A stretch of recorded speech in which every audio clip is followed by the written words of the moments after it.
Well, good evening everyone. My name's Doug Chipman. I'm Mayor of the City of Clarence. It's my pleasure to welcome you all to tonight's council meeting.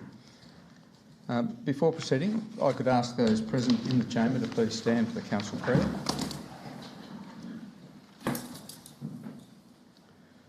Almighty God, we humbly beseech Thee to vouchsafe Thy blessing upon this council. Direct and prosper its deliberations to the advancement of Thy glory and the true welfare of the people of the City of Clarence. Amen. I'd like to acknowledge the Tasmanian Aboriginal people as the traditional custodians of the land that we're meeting on tonight. Pay respect to elders past and present and acknowledge their continuing spiritual connection with the land. Thank you. I'd like to welcome particularly members of the public that are able to join us in the chamber. Under COVID regulations, we can entertain or have 12 members of the public with us, and by prior booking, so it's good to have you here.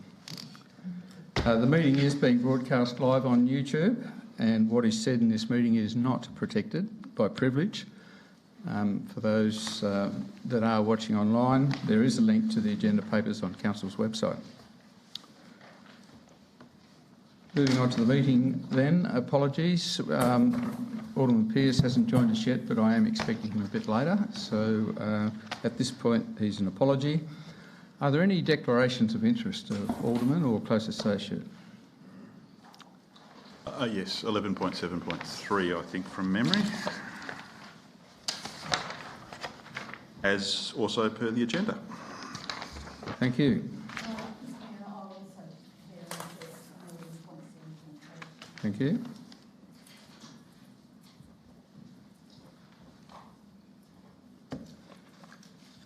Moving on now to the starred items, we'll deal with them as an omnibus motion. Firstly, confirmation of the minutes for the 11th October as circulated be taken as read and confirmed. Question on that one? Certainly, Alderman Mulder. At page 10 of the minutes, there was a question from a member of the public on notice, and it related to the $75,000 pledged by the state government in April. The answer at the time was, I am not aware that had been proposed, and to the best of my knowledge, I don't think we have seen the agreement from the state government at this point in time. Would you just like to confirm that we were not consulted at all about that election committee? General Manager. Thank you for the question. Through you, Mayor, no, we weren't consulted. The first that we knew about it was when there was an announcement made. I have been able to confirm subsequently that the grant funds are for renovation of the building and aren't linked to a specific purpose. Any other queries in regard to the minutes, previous minutes? Thank you. Mayor's communication, I'd like to table diary entries from 12th October to the 1st of November from myself and other Deputy Mayor and other Aldermen representing Council. Item 4 is that Council notes the workshops conducted on the 18th and 25th of October and the agenda briefing on the 29th of October. Alderman Mulder. I'm just trying to get up. I believe it was in the communication that we received notification of the Black Spot program. Of the Black Spot program? That was in the weekly briefing reports, I think. Yes. So we will deal with those later. Oh, sorry.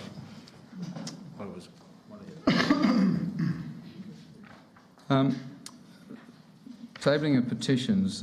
We have none. General Manager, are there any from the floor? Thank you. Moving on to item 10, reports from outside bodies. Single and joint authorities, Copping Refuse Disposal Site Joint Authority, Alderman Walker. AGM forthcoming. Thank you. Water Corporation, we've got a owners representative group AGM next week, which I will be attending. And under the Greater Hobart Committee, I have nothing to report at this stage. Reports from councils and special committees and other representative bodies. Are there any reports? Alderman James. Thank you, Mr Mayor. The first report is with respect to the Howrah Recreation Centre.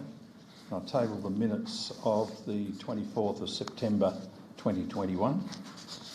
And also, on behalf of the Chair of the Tracks and Trails Advisory Committee, the minutes of the 19th of August 2021, which were confirmed at our recent meeting. So I'll table those as part of the process. Thank you. Claire. Good. Alderman Bromley. Thank you, Mr Mayor. Mr Mayor, I'd like to table the minutes of the Lindisfarne Community Activity Centre, the meeting of the 9th of September. Thank you. Alderman Chong. Thank you, Mr Mayor. I've tabled the minutes of the September meeting of the Richmond Advisory Committee, and also for Alderman's interest, the minutes of the Bicentennial Committee meeting in Richmond. Thank you. Alderman von Berto. Thank you, Mr Mayor. I'd like to table the minutes of the Clarence Positive Ageing Advisory Committee, and I'd also like to note that for Seniors Week we had a walk around Risdon Dam, which combined a number of elements of Clarence's work. We had a lovely lunch provided by the Lions Club, and during the walk we were able to look at the artwork that has been done by members of the community within the Clarence setting. So a good time was had by all. Very important in terms of health and wellbeing. Thank you. Thank you. There being no other reports, moving on to item 11.1, that the information contained in the weekly briefing reports for the 11th, 18th and 25th of October be noted. Question, did you have one from Alderman Mulder from the weekly briefing reports? I did, Mr Mayor. I have a question relating to the advice in the weekly briefing reports relating to the Black Spot funding program and the submission of the junction of Shoreline Drive, Clarence and Howrah Road, and also the junction of Flagstaff Gully Link Road with Flagstaff Gully Road. Could I, these were submitted under the Black Spot. I have a question which you might have to take notice, but what is the accident history of these two sites that qualifies them for funding under this particular program?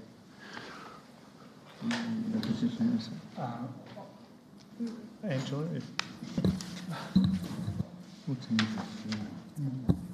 Through you, Mayor. I just wanted the accident history is actually documented in the briefing and the application to the Department of State Growth. One of them does qualify under the Black Spot based on crash history, and the other one would be a road safety audit project. Thank you. Thank you, Ms Moore. Any other? Alderman Bromley? Mr Mayor, also that same weekly briefing report that Alderman Mulder referred to, the 25th of October, page 14, regarding the Conan Vale Oval New Community Sports Pavilion. When are we likely to receive a result with regards to the insurance payout for that facility? General Manager. Through you, Mayor, thank you for the question. We've been pursuing that for some time now, well over 18 months, and I can't put an accurate time frame on it, although in my most recent discussion with our insurance brokers and the insurer, we were pushing to have that concluded by the end of this year. We've about a week ago provided additional information in respect to that. Thank you. Mr Mayor, also referred to the weekly briefing report of the 11th of October. The first issue with regards to the site maintenance activities at Rooster Brook Reservoir, which are meant to conclude today, is will that now be the facility be open to the public as of tomorrow? Through you, Mayor, I'd need to take that on notice. It was still closed on Saturday when I went past, so I'm not sure about today. Mr Mayor, that same weekly briefing report, page 28, regarding 24 Victoria Esplanade, Belrive, was there any costs incurred to the ratepayers for external advice on this matter? Can you remind me, through you, Mayor? 24 Victoria Esplanade, which was the fence that was not approved against advice of officers, but as is detailed in the report here, subsequently allowed. Mr Lovell may well be able to answer that. Through Mr Mayor, no, there were no costs involved to the council. The consideration of the situation which presented itself was determined by the officers in conjunction with the council's legal department, so no external costs were involved. Thank you. Alderman James. Thank you, Mr Mayor. A reference to the 25th of October 2021, the weekly briefing report on page 16. It refers to, in part, on page 16, that there was concerns from residents with increased on-street parking in King Street between Victoria Esplanade and Petchy. It's interesting that in the Mr Graham's response, he says, and I quote, "The consultation letter was sent to nearby residents, property owners, and no objections were received from the residents."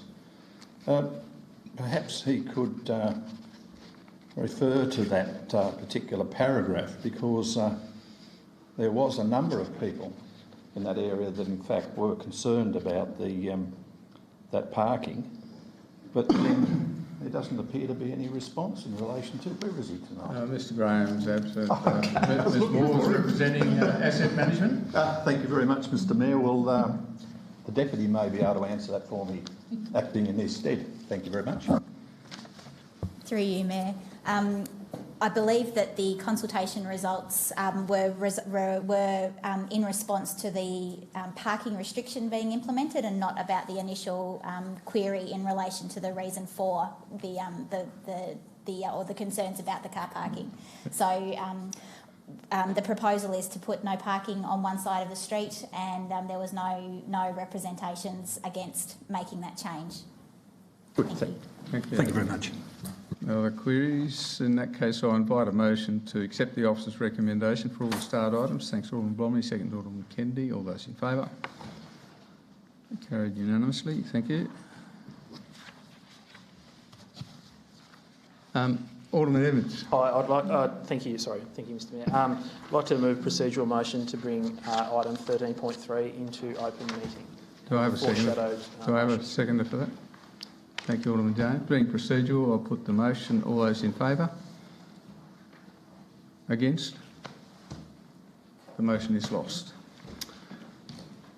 So now moving on to public question time, item 7. There are no matters on notice at 7.1 and 7.2. There is a response to Mr Victor Marsh's question taken on notice in the agenda. There's an answer to that which I'll take as read, and I believe we have 2 questions without notice, General Manager. Thank you, Mayor. We first of all have a question received today from Mrs Joanne Marsh, a question in 2 parts. Mrs Marsh says, the May 2021 Eastern Shore Sun states on page 2 under Council Works, May/June 2021, that a cycleway is being constructed in Bellerive Beach Park. I think that separating cyclists and pedestrians is a great idea to improve pedestrian safety and amenity in the park. Where and when will pedestrian pathways be constructed, and how will park users be kept safe where pedestrian pathways intersect the cycleway? The answer to the first question is that council officers are currently seeking quotations for the installation of supplementary slow-high activity zone signage and slow yellow painted line marking on the concrete. The answer to the second question, how are council currently prioritising this matter, is that the works are imminent and will be undertaken as soon as possible. Thank you. The second question tonight is from Mr Victor Marsh.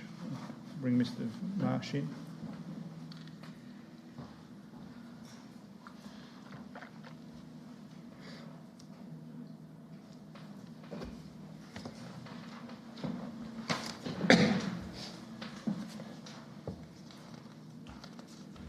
My name's Victor Marsh from 32A King Street, Bellerive. I have 2 questions.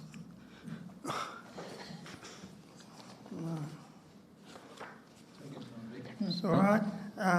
These photos have been taken after recent periods of rain in Bellerive Beach Park, which has just undergone a $600,000 upgrade. If you want to pass it on. Thanks.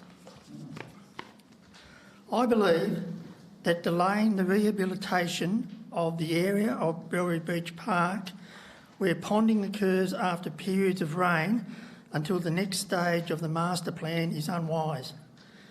As this ponding occurs next to the path leading from the children's playground to the toilets, it is an amenity and safety issue. So my question is, when will the council assess this issue and take action? Thanks, Mr. Marshall. I already do have an inquiry with the General Manager on that particular issue. I'll see if we can get an update on that. Ms Moore, do you have a response to that, or we'll take it, still waiting for a response? Sorry, Mayor, through you, we'd have to take it on notice. Okay. A second question? Why hasn't the instant lawn been laid over the entire high-use area between the playground-barbecue area and the beach? Ms Moore, are you in a position to respond to that, or take it on notice? Again, Mayor, I'd have to take it on notice. Thank you. There will be a response in the agenda papers next meeting. Thank you.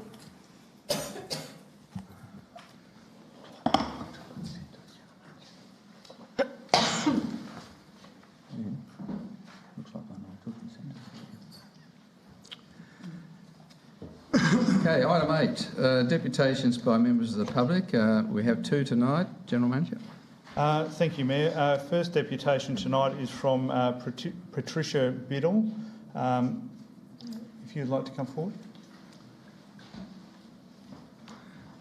As you're coming forward, can I remind both speakers that under meeting regulations we can only permit a 3-minute discourse, and there'll be a warning tone at 2.5 minutes.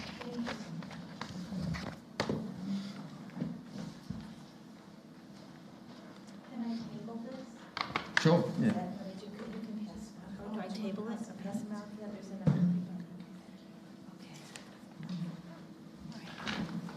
I was hoping someone would go first, but okay, here I am. I'm Patricia Biddle. We have a property in Sanford, which we truly love. First of all, thank you for giving me time to speak. We appreciate your consideration of our shore naming of Kilgarran, both with the council and also with Claire. She has helped to do the proposal.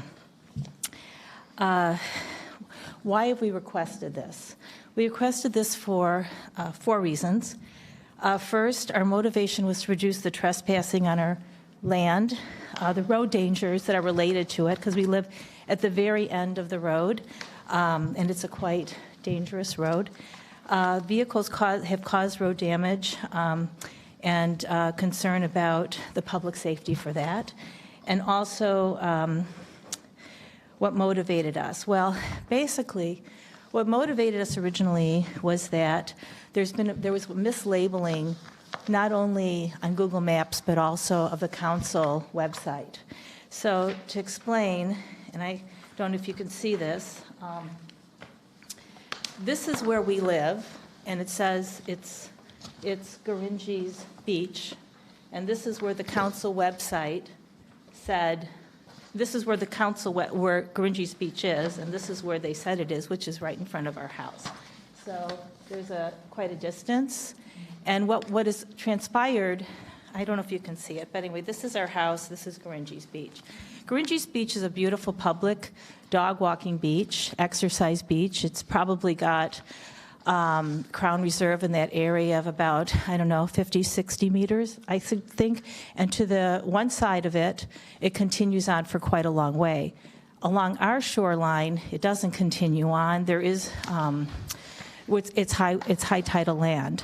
Now, what has happened is a couple issues. Because of that, we've had a lot of people break into our home, not to our home, but they've jumped the gate, they've cut our fences, they've walked or tried to walk across our property, and obviously caused quite a bit of disruption. Now, I think the question one would ask is, well, it is already called, we've suggested the name Kilgarran, and we worked with Claire Shea concerning this. And why do we choose Kilgarran Shore as a name for the beach? It's because that's actually the original name of it.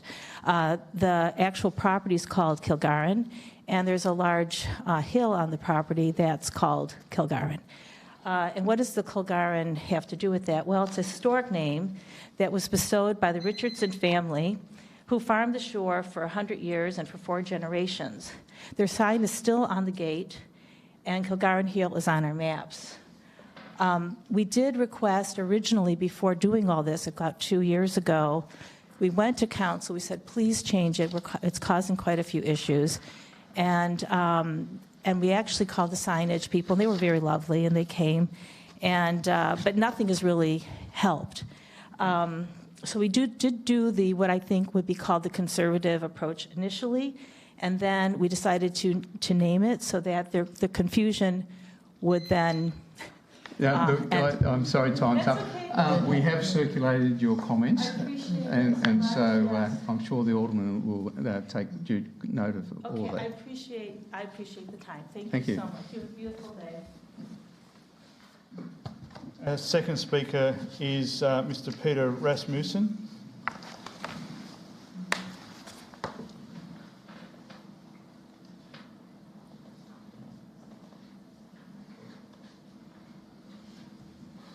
Mayor Doug Chiplin and Alderman, thanks for giving me a couple of moments.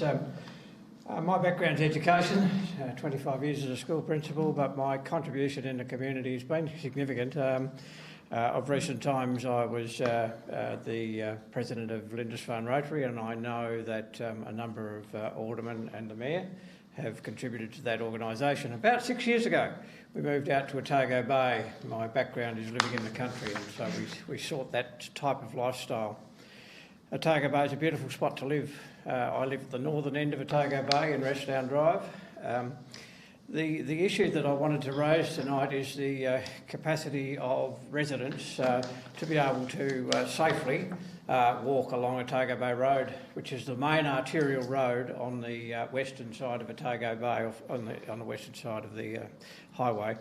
Currently, there is no capacity to walk along that road except to walk on the road.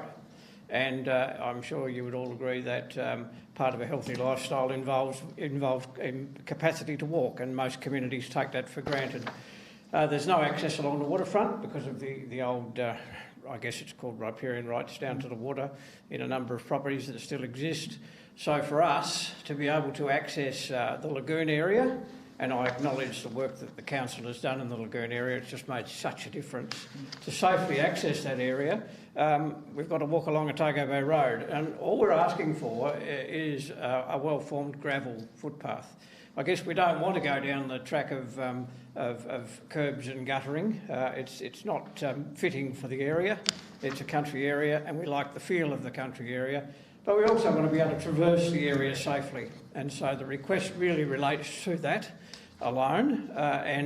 It's probably something that is not of huge financial impost to the council, but I don't know what the level of expenditure has been in Otago Bay. I think we're on the very edge of your jurisdiction in recent times, but it would be great if the Alderman could consider my request tonight. We also have a number of buses and vehicles that run along that road. A significant number. There are 3 bus routes that travel along Otago Bay Road, dropping children off.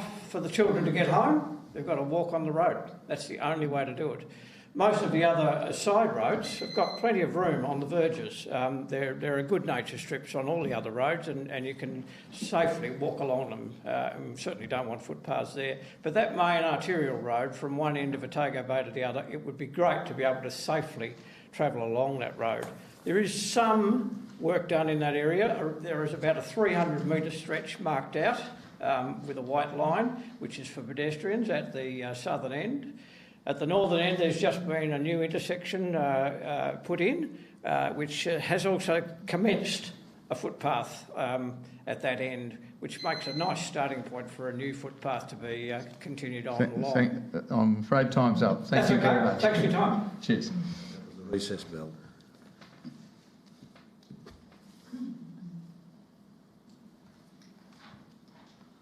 Moving on to item 9, notices of motion. 9.1, Alderman Mulder.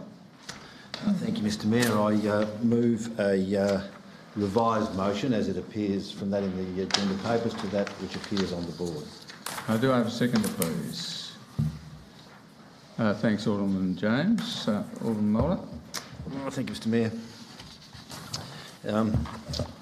For the sake of the whole planet, it befalls on all of us to aggressively reduce our emissions.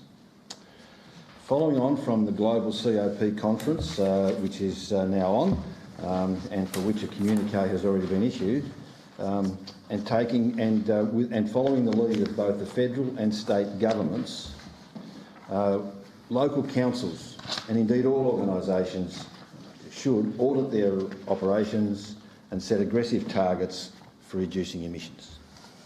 Thank you. Alderman James. Yes, look, thank you, Mr Mayor and fellow aldermen. This is a start. It's definitely a start because what it is doing, and we've also had acknowledged that the planet warming findings of the report have been issued by the International Panel of Climate Change Experts. So Part B is really the integral part of what this is all about, that council officers, that the environmental strategy is part of our council's strategic planning process, requests an audit of the greenhouse emissions arising from council operations.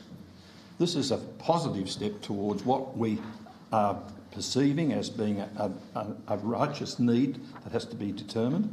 And also we're sending a signal to the community that this council is doing something in relation to the climate change that is affecting all of us, and it nearly needs to be brought to the attention of the wider community. Part B identifies actions and opportunities for reducing emissions, and that's by the very nature of trying to have a plan as part of the strategic process of reducing emissions. And then Part C presents its finding to a future workshop. So it's not necessarily going to tick it off at this stage of the game. It's going to merely allow this to go to a future workshop for the purpose of establishing a budget and target. And at that workshop, there may be the necessity for being able to determine as to whether or not council will be allocating or will consider allocating funds in that particular budget, or in turn having some plan down the track for some particular purpose in relation to climate change emissions. Seek council support. Thank you. Other speakers? Alderman Ewington. Thank you, Mr Mayor. Look, when it comes to protecting the environment, I mean, none of us are going to say, no, we're not prepared to do that. You know, certainly reducing pollution, looking at energy efficiency, recycling and waste management, these are all things that we look at on a regular basis, and we're in the process of improving our systems in that area. When it comes to alternative energy sources, that's another debate altogether. You know, there's a lot of daily information in the media about net zero by 50 and solar energy and wind energy, all these sorts of things. But I mean, look, at the end of the day, you know, those sort of things will take their course of action over the next few years, and I certainly think that when it's affordable and when the people out there, the systems and the processes that are produced, whether it be hydrogen, nuclear, gas or whatever it is, and it's a cost-benefit analysis is done, well, I'm more than happy to see those sort of things looked at.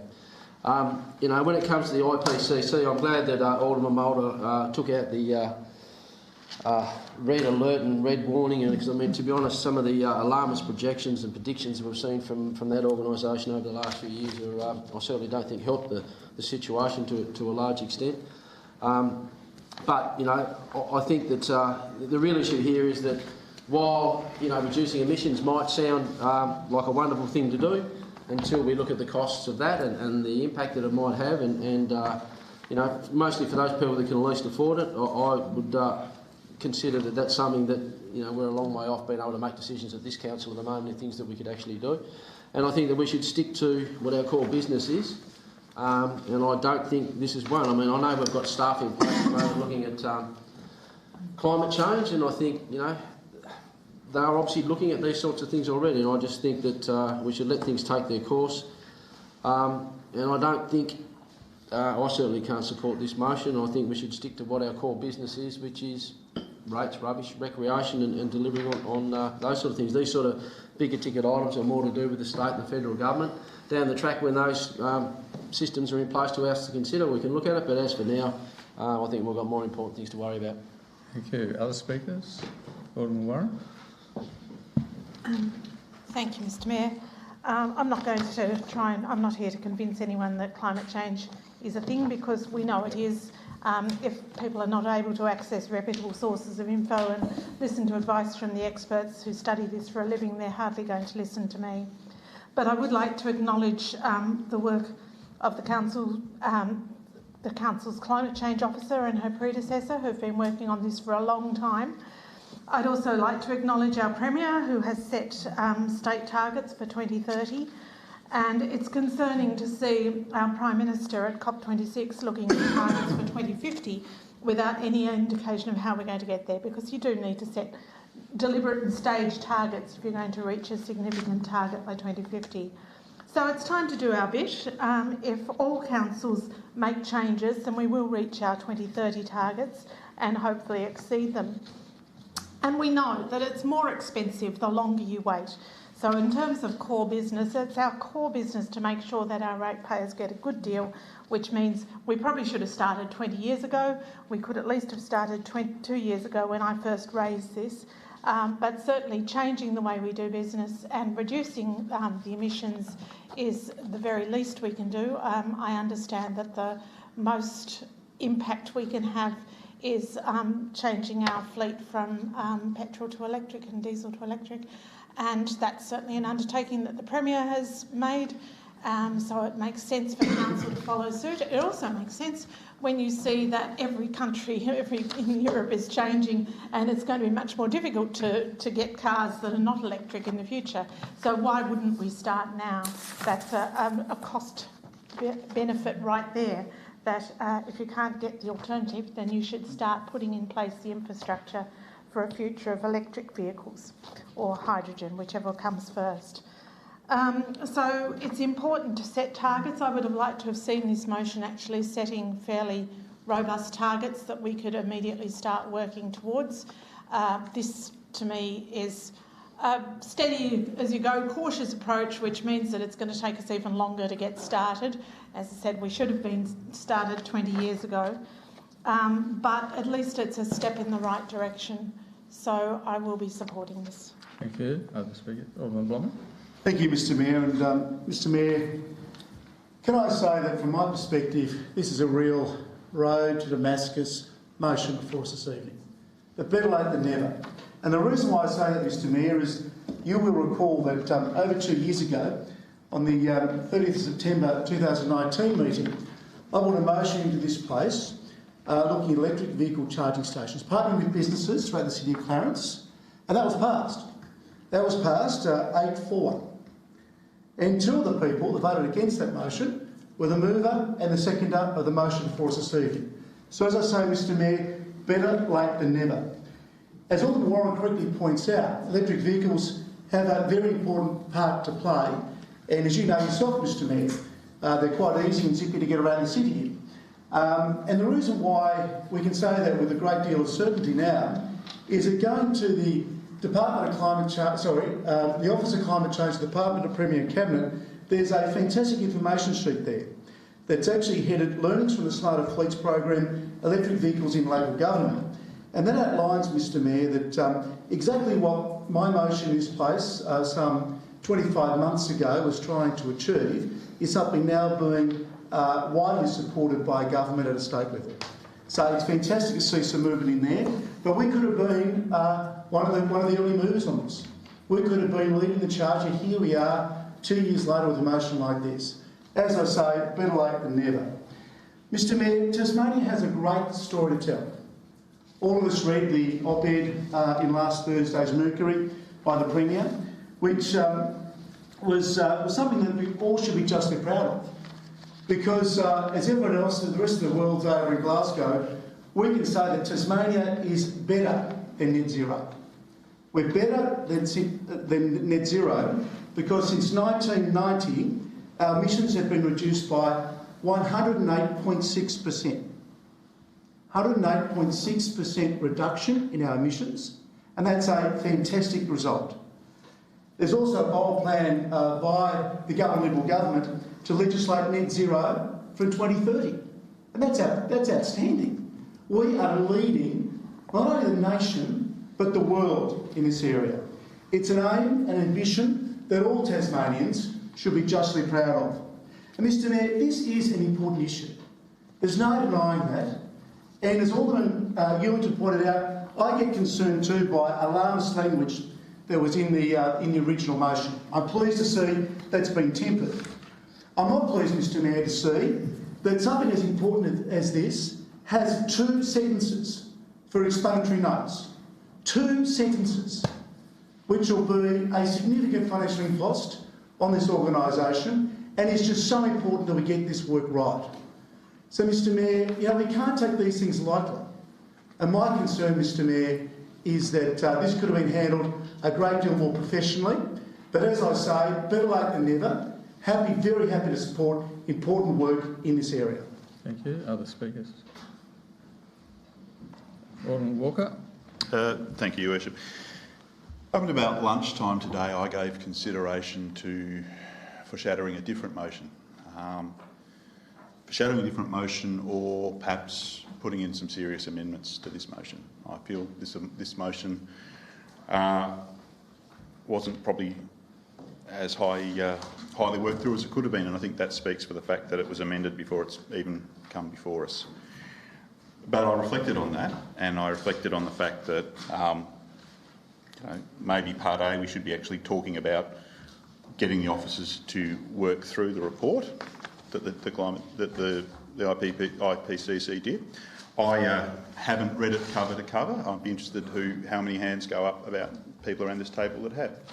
I did read the executive summary for Australasia, and I take that on face value. I've been a Thatcherite on the issue of climate change for quite some time, and that's a really simple position, which is the planet deserves the benefit of the doubt. And here we are. So, I appreciate the context offered by Alderman Blomley, Your Worship, and the reason that this state is in such a fine position is because of our beautiful, glorious dams. They are fabulous. They are renewable energy that you can switch on and off day or night, and that's what's put this state in such a strong stead. So, one of the things that this is missing is it's a little bit myopic. It's our guys looking over our stuff and sort of ignoring what's best practice elsewhere. So the Local Government Association of New South Wales has a really good program around, step by step, about 9 sort of modules on how you look at both adaptation and mitigation. Now, it's not avant-garde in as much as some of the data sets have changed, but the actual fundamentals of how council should step through it, that's best practice. So, again, those sort of opportunities could have been worked through, and again, some round tabling before a motion comes up mean that we could have had some better value adding. I think it's really important that councils stay within their wheelhouse, and within our wheelhouse there's things we're doing, and I think of COPing, where we are extracting enough methane and generating electricity to pretty much be providing power down the Tasman Peninsula.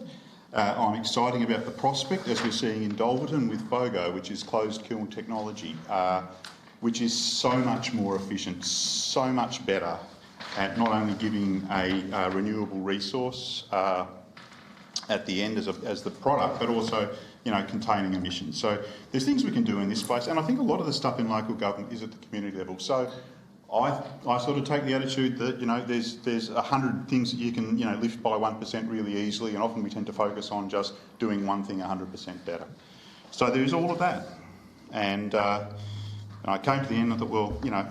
I can work with B and I will, but this motion's about mitigation, and we have a role to play. And I know that some people will say, well, one of the arguments often used is Australia's 1.3%. Why bother? Well, yeah, we are 1.3, and if the world's biggest emitter keeps going up, that is going to eclipse anything we can do. But we still should be moving forward because,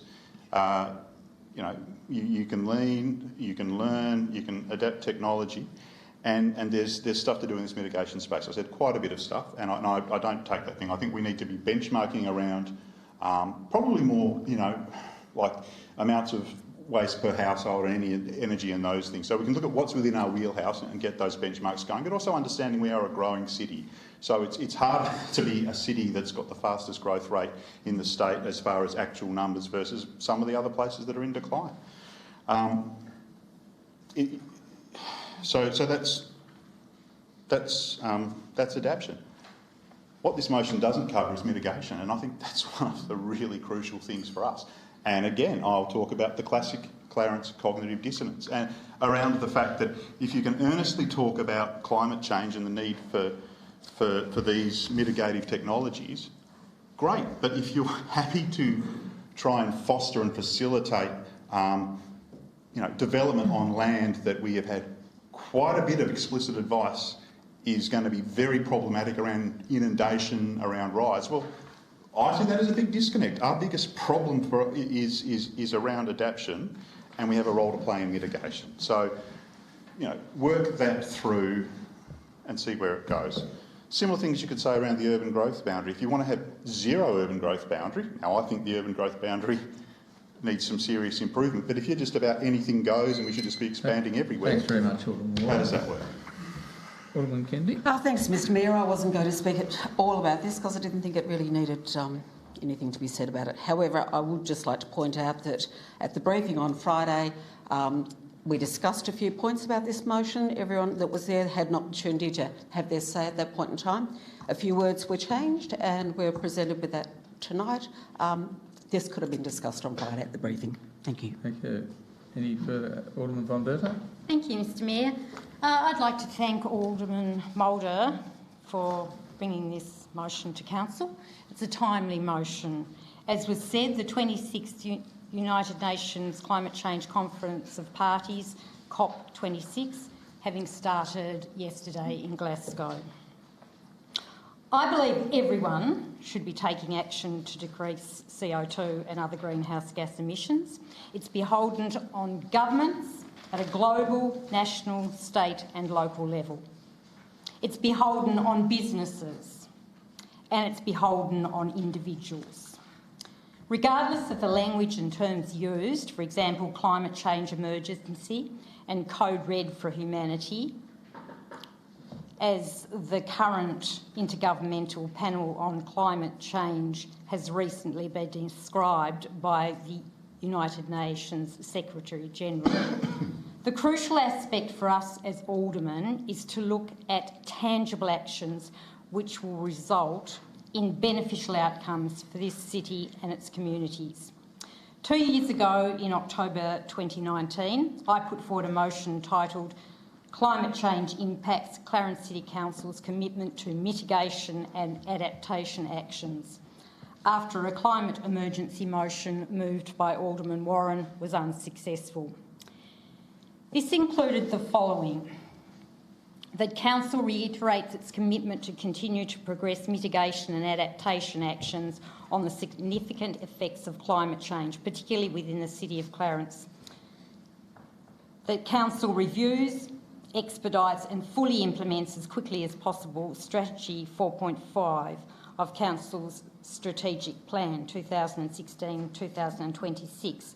That is, acknowledge and respond to the impacts of climate change by continuing to work with all levels of government to meet national climate change objectives as agreed to following the 21st Conference of Parties of the United Nations Framework Convention on Climate Change. Developing climate change adaptation and mitigation action plans to meet the agreed response to climate change impacts. Considering the impacts in all assessment management plans and land use planning strategies, and ensuring the community is well informed of potential impacts, particularly coastal communities. Unfortunately, this motion was also unsuccessful. Early in my time on Council, a target of 20% below 2003 levels by 2015 was endorsed by Council. Unfortunately, the target was not achieved. That was in 2008. In 2018, Council approved $100,000 for several projects related to climate change governance, linked to Strategy 4.5 of the strategic plan, which I've mentioned. The projects include greenhouse gas emissions reduction, climate change policy, climate change communication, climate change adaptation, climate change events, and a coastal policy. The last project has been completed, and my involvement at a national level as a Tasmanian representative on the Australian Coastal Councils Association was helpful in gaining information and insight into producing a robust policy. I believe the next vital policy to determine and adopt is the climate change policy. The first stage to doing this is the approval of a new target for carbon and other greenhouse gas emissions. The IPCC has modelled a global carbon budget, which simply put is the calculation of the maximum amount of greenhouse gases that can be released into the atmosphere, with the likely outcome of keeping global average temperatures to less than 2 degrees C increase. Australia has signed up to the Paris Agreement at COP21 in 2015, and the government's strategic body, the Climate Change Authority, has calculated Australia's carbon budget. The Paris Agreement recognises local government has a critical role to play in global emissions reductions. Many local governments have set targets, implemented energy efficiencies and renewable energy projects, both for the actual council and also its community. Many have joined in national and international collaborations, for example, Cities Power Partnership, C40 Cities and the Compact of Mayors. Thank you, Alderman von Berto. Other speakers? Alderman Edmonds. The icing on top. Thank you. Yeah, I wasn't really prepared to speak tonight either, but the climate wars, hey, I thought it was just in Canberra, but it looks like they're in Clarence as well. I think there's been some really good comments around the table in most of the addresses that get to the sort of crux of what we're talking about here. And, you know, we're talking about acknowledging the findings of United Nations, which we were happy to do around ageing. And then, you know, being better informed about what is actually happening under our own roof, which I would certainly welcome, because I think sometimes if you throw around targets and things like that, but if you don't know what you're actually dealing with, then it's probably a good thing. A bit like the Canberra climate wars, though, there's history lessons from all sides, and I was guilty of it when we discussed the climate motion of going over sort of the way that we ended up like that at a federal level, and my disappointment about the way that sort of had happened. But I'll just sort of repeat the sentiment of where I finished up that night, is there's agreement broadly around climate and the need for action. So let's get together and work together, and let's do it. Let's take action, and let's get a plan, and let's implement it, because I think there's enough goodwill around the table to do it. Thank you. Alderman Pearce. Thank you, Mayor, and I'm sorry I missed a couple of Alderman's speeches, but look, Alderman Edmonds, von Verto and Walker, I heard yours and I was really pleased with a lot of them. I do agree with what Alderman Edmonds said. I'm going to support this motion, but let's all work together, because there's been some very good points raised here tonight.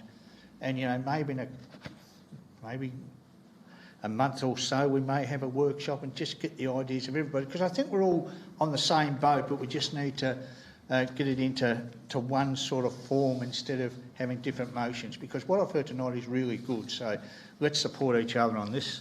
Thank you. You want to reply, Alderman Moore? Thank you very much, Mr Mayor. I thank members for their contributions, and once again, I think clearly we are on this page, and it's not that we've never been on this page.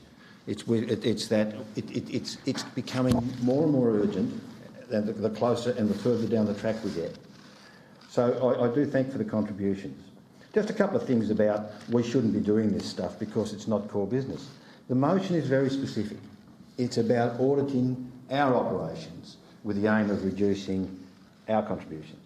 We are not making laws, we're not directing anything else, we're not investing money in businesses or trying to set up hydrogen plants. This is our core business, and we're talking about the emissions that are arising from our core business. So I'm not quite sure how we say, oh, we shouldn't be doing this. And in regards to the alarmist talk, the words Code Red were the words of the Secretary-General, no less, of the United Nations, describing the findings of the planet. And if you read even the executive summary of that report, then if we don't do something really drastic by 2030, it used to be 2050, but it's now 2030, you know, as great sections of the Russian tundra start to melt and release massive amounts of methane into the air, there's a tipping point here, and it's not, oh, well, we'll just suck it and see as we go along. This is a crisis. It's a call to arms. And also, this isn't really the place for cheap shots about voting against electric vehicles. These things were done at that time for reasons. Reasons like, why should, you know, I have no objection to electric vehicles. What I did have an objection to was electric charging stations where the taxpayers and ratepayers are basically giving people who own very expensive cars free fuel. That was my concern, and that was the reasons what I did. And I haven't made any reference because there were reasons for people to vote against things like when we tried to declare a climate emergency. So let's move on. Let's not look back, and let's not try to score points off each other. And the fact that 1.3% of the global emissions come from Australia, so what does it matter? Well, I'll tell you what it matters, because this is a global issue. It's not just the emissions we generate here. What about all the coal we were sending to the big high generators? Don't we have some responsibility there in terms of those sorts of things? So it's a global action, it's a global idea. It requires both global action, but in the end, all action has to be local. And can I say, speaking of coal, I'm quite pleased that none of my colleagues sought to bring a lump of coal and wave it in the chamber. Got some uranium. So the motion before the chair is as provided by Alderman Mulder and amended. It's on the screen. All those in favour? Against? The motion is carried. Item 9.2, Alderman James. Thank you, Mr Mayor. And do I have a seconder? Thank you, Alderman Pearce. Thank you, Alderman Pearce. Mr Rasmussen gave a very clear outline this evening in relation to the lack of footpaths in the particular area of Otago Bay, and this motion goes somewhere in that direction to improve upon and over the time have a plan and a strategy in relation to where we're going from here. So the first part of the motion notes a provisional amount of $140,000 that has been listed for consideration in the forthcoming budget. So that's really going to be a case of when we get to discuss that, this council and the workshop at the time will determine as to whether or not that ought to be included as part of the 22-23 estimates. The next part of the motion, Part B, requests an officer's report and estimated cost of work for extension in stages of the footpath program along Otago Bay and ultimately link with the new DSG footpath that's obviously at the northern end of Otago Bay Road, excuse me, at the junction of East Derwent Highway. So this is not putting in any particular category at this stage, but it's looking at the longer term. And there are a lot of issues in relation to the extension of the footpath on the western side of Otago Bay Road, because there is some high banking, and also too there is some other concerns in relation to it. So Part B is more about an officer's report, an estimate of costs for the extension over a number of financial years. And that's really what this is all about. So we can get some indication, and we may be able to come up with something that may have to be extended over 3 or 4 financial years. So that's fine. At least we'll have some idea of what costs will be incurred in relation to this. And as was mentioned in the Speaker's presentation at the early part of the meeting, he made the comment that they are sort of the residents at that top end of town, in fact, probably deserve some sort of monies out of the budget in order to be able to see where the money is being spent. But at this stage of the game, Part B is really to seek a staging and estimated cost to achieve that objective. Seek council support. Thank you, Mayor. Yes, Mayor, I went round one early morning and had a look at this, and I totally support the motion. I do believe that Alderman James has got it right with point B, because we do need an officer's report. As he said, it's not going to happen overnight. It's going to take a few years, so I hope everyone supports this motion. Thank you, Alderman Kennedy. Excuse me. Thank you, Mr Mayor. And yes, I will be supporting this motion. I thank Mr Rasmussen for his wonderful representation here tonight, or deputation. The one thing I would just like to ask colleagues to remember that there are a number of areas in this city where people have to walk on the roads. There aren't footpaths. It's a real safety issue. I was with some colleagues in a part of Tranmere not that long ago where we ran out of footpath, and there were buses and traffic coming, and there were children trying to actually navigate their way around a very busy road. So just a little reminder there, but I will be supporting this. Thank you. Thank you, Alderman Ewing. Yeah, thank you, Mr Mayor. Look, thank you, Alderman Kennedy. You basically made the critical point here. I mean, there are many kilometres of footpaths in our great city that certainly need upgrading and improving, and no doubt this is certainly one of them. You know, I can see the merit in doing this, and there's no problem with that. But essentially, what we're doing here is putting forward a motion to consider something that has already been considered. Now, I for one don't particularly like this approach to decision making, because putting motions up on notice about one particular footpath, while we don't have consideration of all the other ones out there that we could be considering, and have the ability to spend a bit more time looking at what their priorities are and discussing that as a group, rather than spending time putting motions on notice in front of council meetings all the time, I think would be a far more appropriate way for us to actually make these sort of decisions. You know, it sets all of us up. You know, we're a bad person if we don't vote for it, but it might not be the right decision at the moment. There might be other ones that are more deserving. I'm not saying that this one isn't deserving, but it's not the way to go about it. I mean, we could pluck little projects out here and there all over the place, and to be honest, like I said, I think there's better ways of us going through this process. I mean, we talked about the other day in terms of the stormwater management. You know, I mean, we can't make decisions in isolation, just picking out one project. I know we need to do it certainly in the sport and recreation space, and I think this is no different. So, I mean, rather than these one-off, motions to try and get one particular project done, I'd encourage my colleagues to look at this in the bigger picture, and actually get us to move to the point where we can have this stuff considered in more detail and actually be able to make those better decisions rather than just plucking one thing out of the air. No problem with the issue in terms of getting this done. I think everyone has a right to having safe footpaths, but I just implore us all to go back to a better governance model, which is looking at things across the whole city and working out longer-term plans on this sort of stuff rather than ad hoc motions on notice. I don't think that's the right way to go about it. Thank you. Other speakers? Alderman Walker. Look, thank you, Your Worship. I note what Alderman Newington said, and if it provides some comfort, if you read the words after 140,000 to be considered for inclusion. This is the vibe plus. So I certainly have comfort around voting for it. I think these pedestrian connections matter a lot. The only thing I'd be stressing is officers' reports are really useful and they do help inform and guide us, but consultation on this will really matter, because if we don't, then we will be doing it to Otago, not for Otago. So I'd bear that in the mix. Thank you. Other speakers? Alderman von Bertha. Thank you, Mr Mayor. I'd like to thank Alderman James for bringing this motion to Council, and I'd very much like to thank Mr Rasmussen for coming along and explaining the situation. It's been very helpful to hear from a resident of the area the issues as far as this is concerned.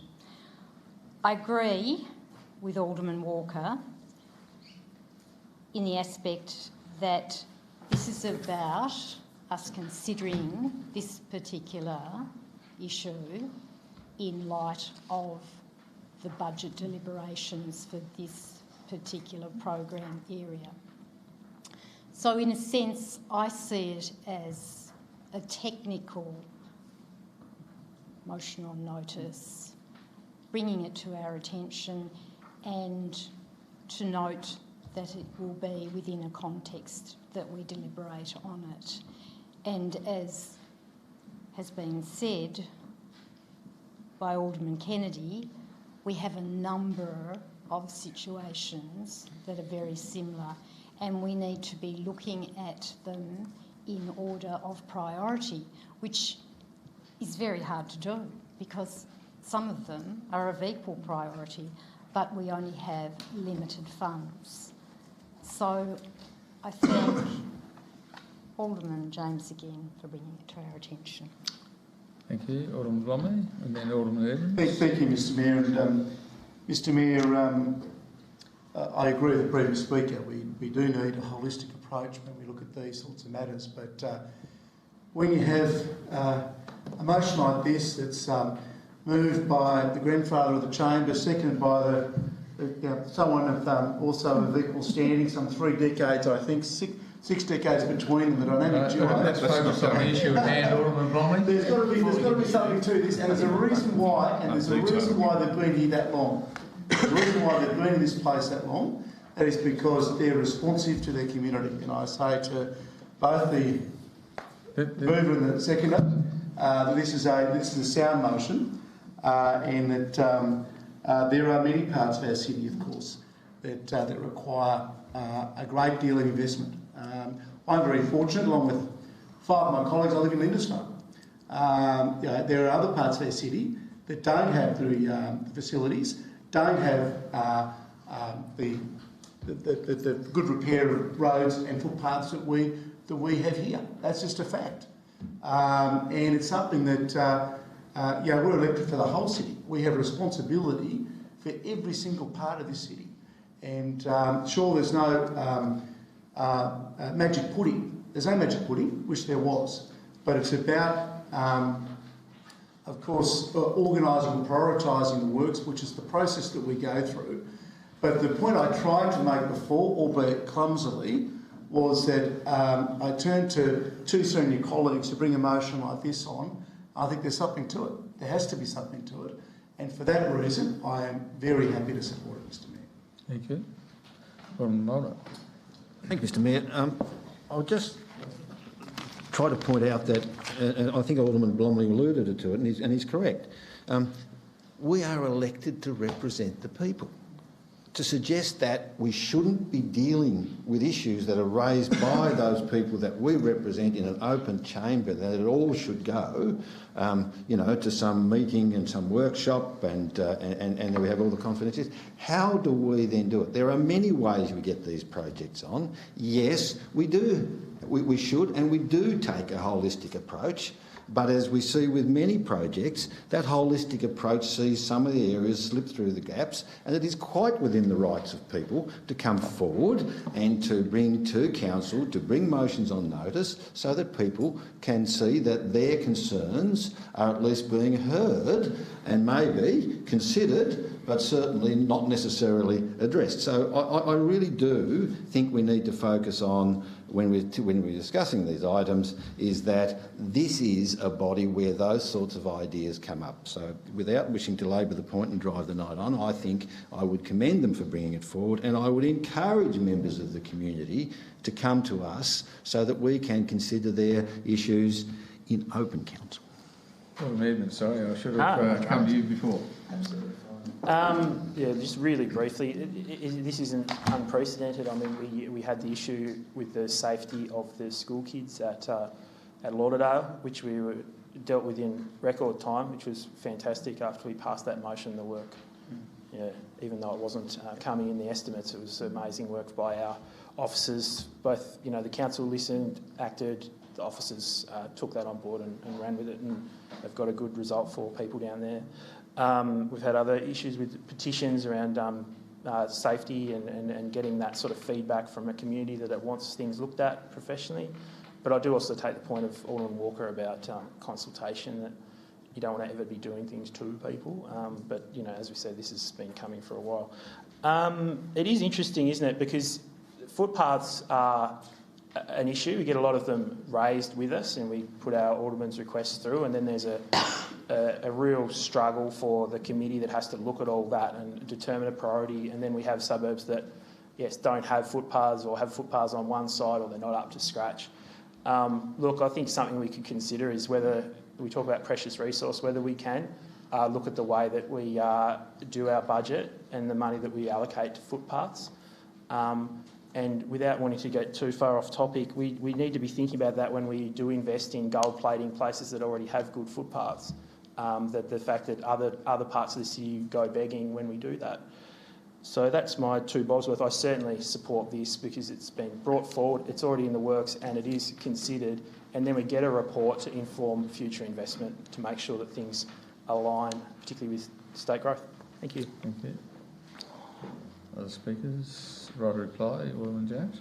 Seek council support. Thank you. So the motion is as proposed by Alderman James. All those in favour? Against? The motion is carried unanimously. 9.3, Alderman Evans. So moved. Seconded, Alderman Newington. Thank you. Alderman Evans. Thank you. Tonight we're considering a motion to invest in play equipment for children with a disability and develop long-term policies to back it up by ensuring funding continuity. As we've seen, the three-pronged motion will be about immediate investment in suitable play equipment for children with a disability considered in the next budget, a policy developed to ensure that that investment continues appropriately in coming years and in the longer term, a regional park of the quality of Belrive Beach Park and Lindisfarne Simmons Park to be developed with universal access as its core design principle. Tasmania's rate of disability is the highest in the nation, yet so many young children and their families are stuck on the sidelines or don't even leave home from an early age because the world as designed excludes them. Families I've spoken to hate the feeling of going to a playground. I mean, what an awful thought. They say that playgrounds are supposed to be a place for all kids to come together, but the equipment doesn't allow for it. They say that even what little inclusive equipment there is segregates them. I forwarded the deputation from a constituent to everybody, and the way that constituent explained that their child who needs extra support was 4. So if they take their 2- and 1-year-old to the playground, obviously there's a supervision imbalance there. If you've got all your attention on one child and you've got a 1-year-old crawling around, let alone a 2-year-old, yes, and we do have fences on some of our playgrounds, but imagine that nightmare of trying to sort of juggle all of those people. Like, no wonder people stay at home. Since I've joined the council, we've spoken a lot about this topic, but not a great deal has happened. I think that can change tonight. Universal design allows children to play beside each other and welcoming diversity that is in the wider community. Throughout the pandemic, we heard how devastating it is for children to not have been able to use playgrounds. But there's a significant group of kids who've never been able to use playgrounds, to play alongside their friends and their siblings, and to make friends. It's a sad fact that governments do more for the recreation of animals than we do for children with a disability. That's got to change. And it can change tonight. It can change in our next budget. It can change in every budget to come. We need to improve our parks and playgrounds so that visiting them is a positive experience for everyone. The way playgrounds are designed often leads to a situation where, if the family even makes it to the park, the sibling or siblings with a disability are stuck on the sidelines while the other kids play. We need to be sending a message that that is going to stop.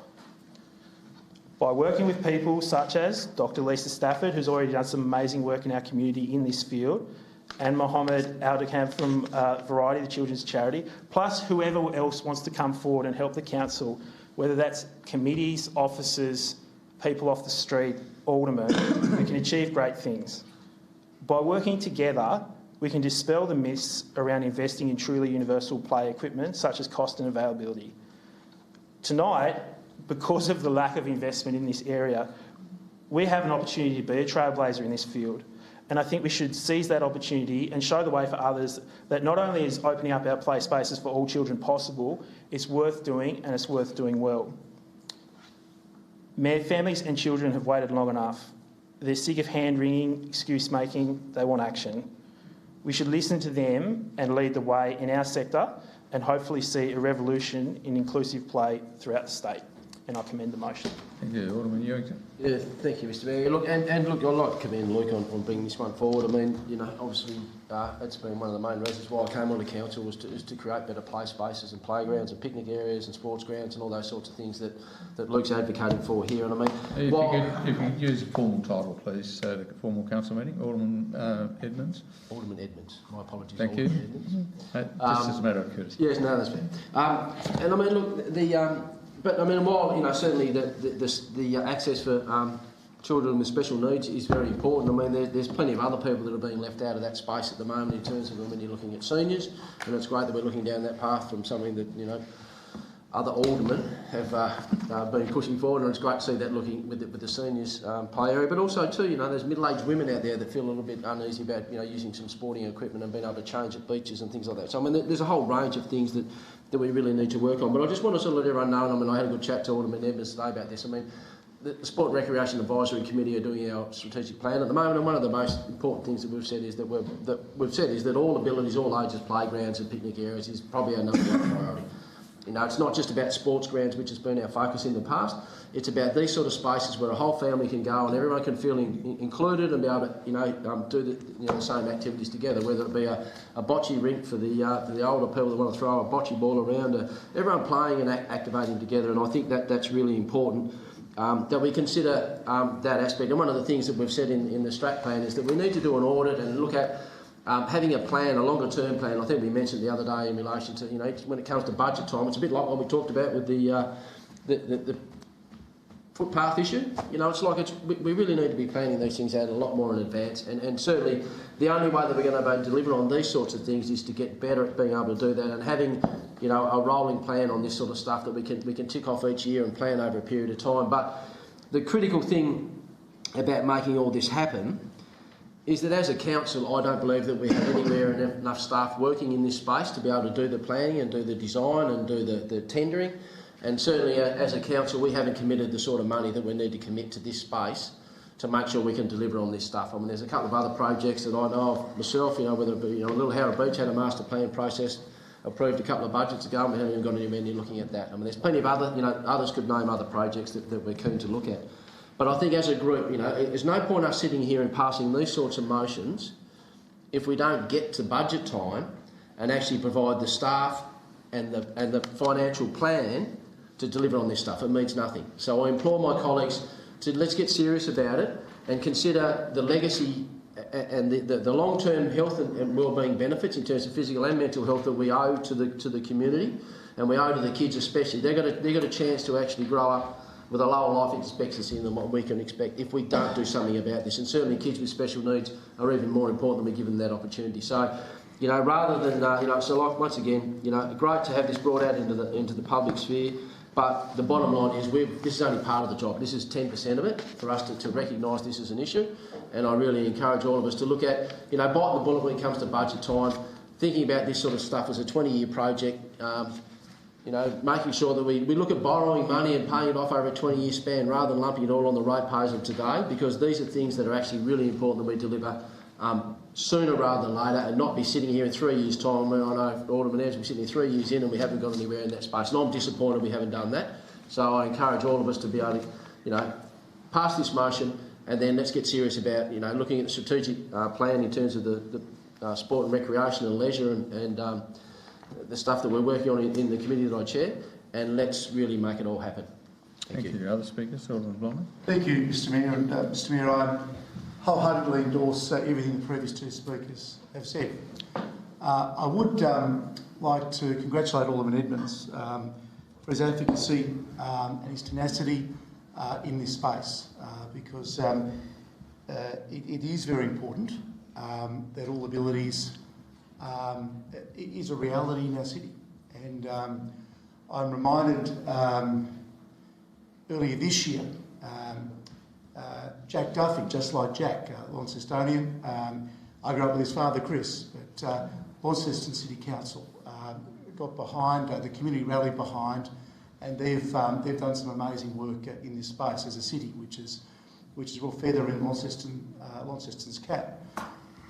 Mr Mayor, I had the great honour to be chairman of Variety, the children's charity Tasmania, for a couple of years, and I'll never forget the joy on the kids' faces when the Variety Liberty Swing went in Simmons Park. Just incredible. I actually think Alderman Kennedy may have been an ambassador and was probably there for that unveiling. It is just such a special feeling, and if we can replicate that across the city, I think that'll be something we can all leave this council knowing that we've done our bit to ensure that there's access for everyone, there's inclusion, every child, no matter their age, no matter their abilities, are able to participate fully in that type of recreation. So with those few words, Mr Mayor, I am delighted to support this very sound motion. Thank you. Alderman Jones. Thank you, Mr Mayor, and for those of my colleagues who were present on Friday at the briefing, you would have perhaps understood my concerns in relation to Part C. And Part C of the motion is, as part of the Clarence Plains Master Plan project, considers Nielsen Park in Rokeby for the development as a regional all-abilities play park, unquote. Now, Part A and Part B, spot on, no problems at all. And before I go into the nitty-gritty with Part C, may I say that in the explanatory notes F, Nielsen Park is suggested for consideration and is the most likely location for Council's next regional park. Now, it's 3 years to the day that I stood with a group of residents and they requested that we have a southeast regional park. And that was just after the election. And as we all know, I brought that motion into this place in January 2019, pretty much in that. And this council passed the establishment, or no, would consider, I think the words are, I'll make sure we get that right, consider the establishment of a southeast regional park. Nevertheless, what Alderman Edmonds has done so well in this, and he has adopted what a lot of us have done, and in the previous motion we have used the word considers. So in Part C, as part of that Clarence Plains Master Plan project, considers.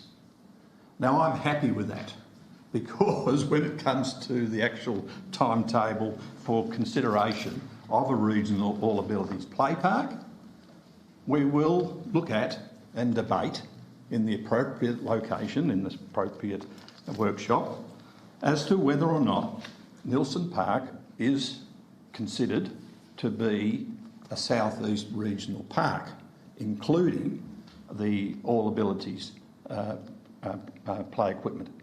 Just very briefly, Alderman James, I just want to assure the members of the public that any debate and decision-making in regard to where a park is will be conducted in this chamber, and it'll be informed by workshop discussions, but the decisions will be made in this chamber. Exactly. And look, and I would endorse those words, Mr Mayor. Absolutely, because the decision hasn't been made yet and it would have to be considered.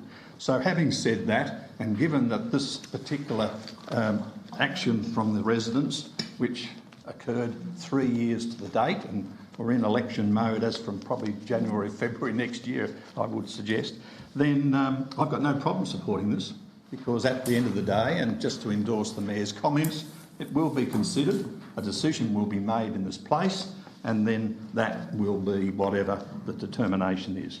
I support the motion. Thank you. Other speakers? Alderman Warren, and then Alderman Walker, I think it was. Yeah. Thank you, Mr Mayor. I'd also like to commend Alderman Edmonds on bringing this motion. Alderman Edmonds and I both serve on the Disability Access and Advisory Committee, and I particularly want to focus on the, I don't think it just appear in the motion, but certainly in Alderman Edmonds' discussion, on the concept of universal design. That is such an important thing, and it's something that the committee's been working towards for quite a while, and Clarence has been leading the way with an access and inclusion toolkit for design of buildings, so that buildings are designed to have universal access. We know that it's so much easier and cheaper to get it right at the beginning rather than trying to retrofit.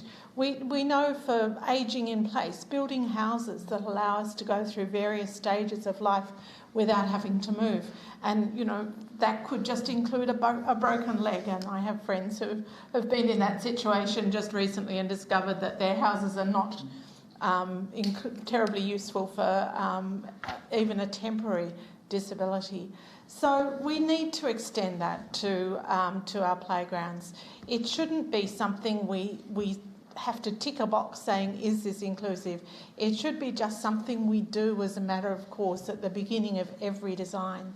And I really like the way that the Clarence Council works, in that all designs for playgrounds, major developments do come to our committee, and we have an opportunity to have input.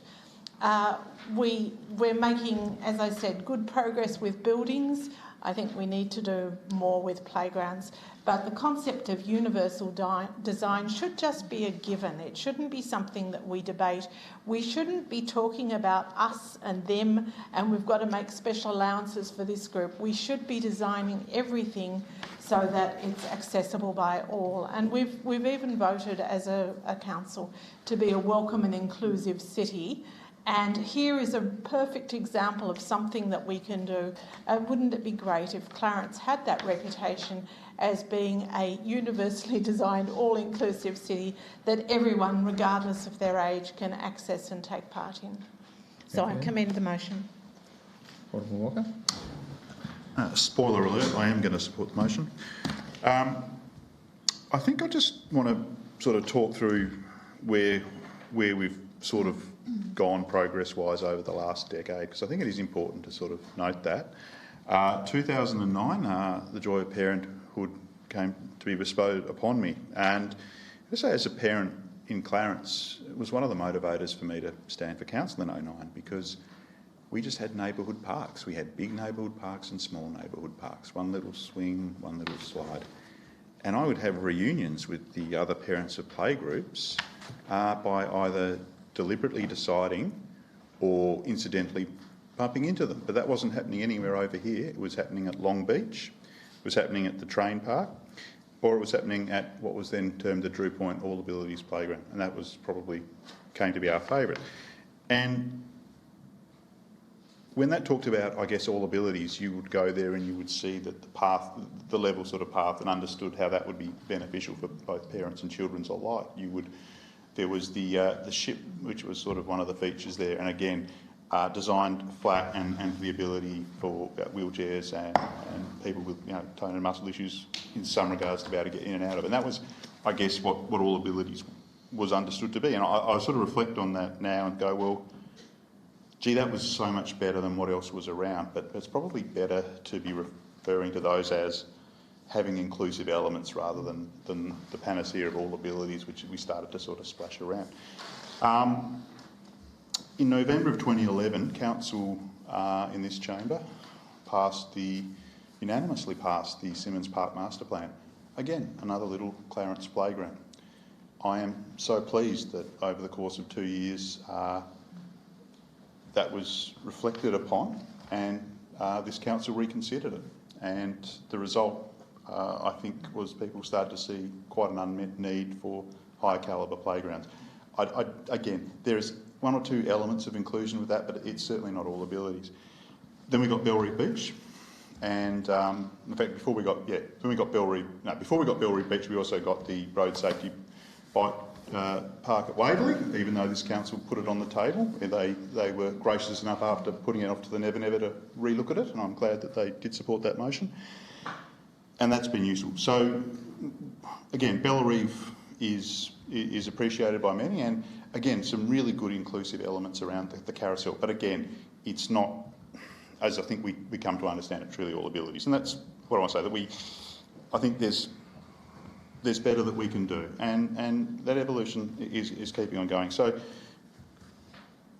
there's a lot to support with this, and I think on top of this we need to reflect that the inclusion plan consultation's been done. That's to inform our decisions. Well, I actually think this should be front and centre as part of the things that we tick off in that, absolutely. I again point out, I think, and I mentioned a bit, that inclusive tourism is also a growth area, and I think we can be looking about that Vic Esplanade element, about whether that will be a sort of a showcase destination to attend, and this would also come onto it. One thing that hasn't been mentioned in the debate today is also the ability for grandparents and parents to actually be involved in play when their health is not at a level that allows them to climb up the octanet at Simmons Park, shall we say. And I think that's something that both Bellreeve and our other parks are improving with, but again, this will just be next level, and I think that's great. And I'd also just reiterate the points that Alderman Newington has made. We should be borrowing for these highly prized and highly sought after recreational add-ons. If we've learnt anything from COVID, is just how much they're valued. And we're stifling things, we're kicking things into touch. People will be happy to be paying a bit of extra money, I think, for the state-of-the-art dog park or for this in 7 or 8 years' time, because they'll be enjoying it then like we'll be paying a few dollars to be enjoying it now. I think it's mad that we're not doing that. I think that we're really depriving our residents now of what they should be able to enjoy. And again, it's equitable to be, spreading the funding of that over years. I really can't emphasise that enough. So I thank Alderman Edmonds for pushing on this and for the insights that he's able to bring to it. I think it will be supported, and again, I think that evolution will continue. What we have seen again through this time when it comes to the topic of playgrounds is that there's actually been a playgrounds arms race occur across southern Tasmania, and I'll just end on the point that all parents benefit from an arms race on playgrounds. Walker. Any other speakers? Right, a reply? Sorry, Alderman Von Berto. Once again, I'd like to thank Alderman Edmonds for the motion that he's put before Council. I'm very supportive of the sentiment. I'm just not quite sure about the time frame mooted in B. It appears rather ambitious to me, bearing in mind, as Alderman Edmonds said, that this is a 3-pronged approach, and I would have thought that Part A, which is requesting the General Manager develop a policy or guideline for the development of parks in Clarence that ensures parks, whether new or renovated, provide all abilities, equipment and facilities for presentation at an upcoming workshop. I would have thought that there's quite a deal of work involved for our officers to actually do that, and then to come to a workshop and then to be approved by Council in time for the 22-23 budget deliberations. However, I do note that Part B uses the words may be installed.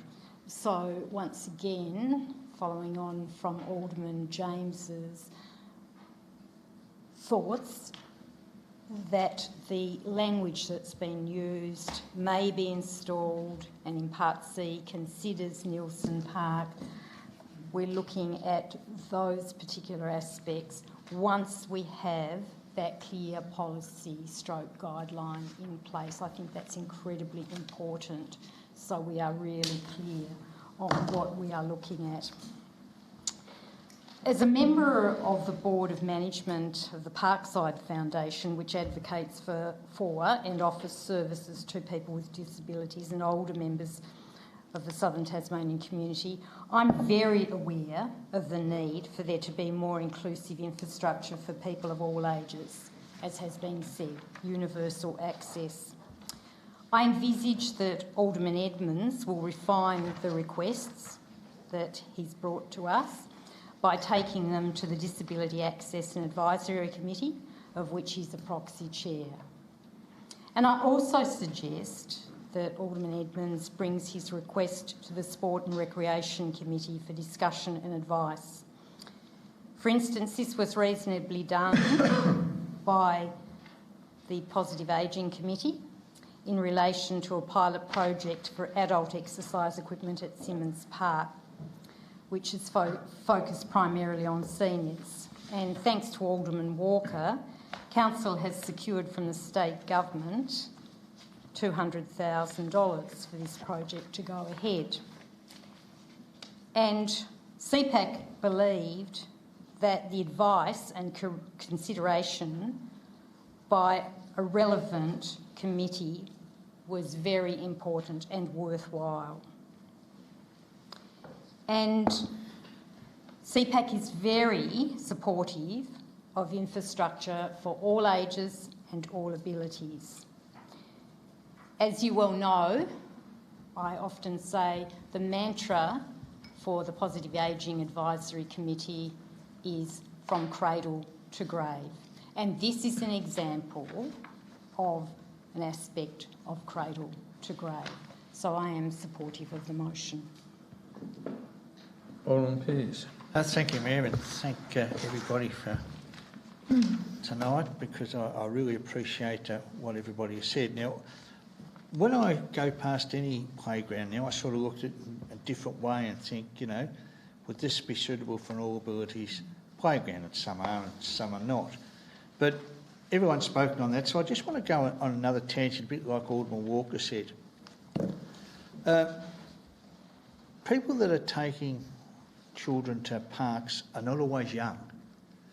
And so I think when we're doing a new park, we should also consider parking spaces, because some people have said to me they'd like to go to such and such a park, but they can never park there, so they go somewhere else. So I know it's only a minor thing and an offshoot, but I think it's just something we should carefully look at, because, I mean, as I say, when you look at children in parks, quite often it's their grandparents that are taking them. So it's just food for thought, Mayor, but I support the motion.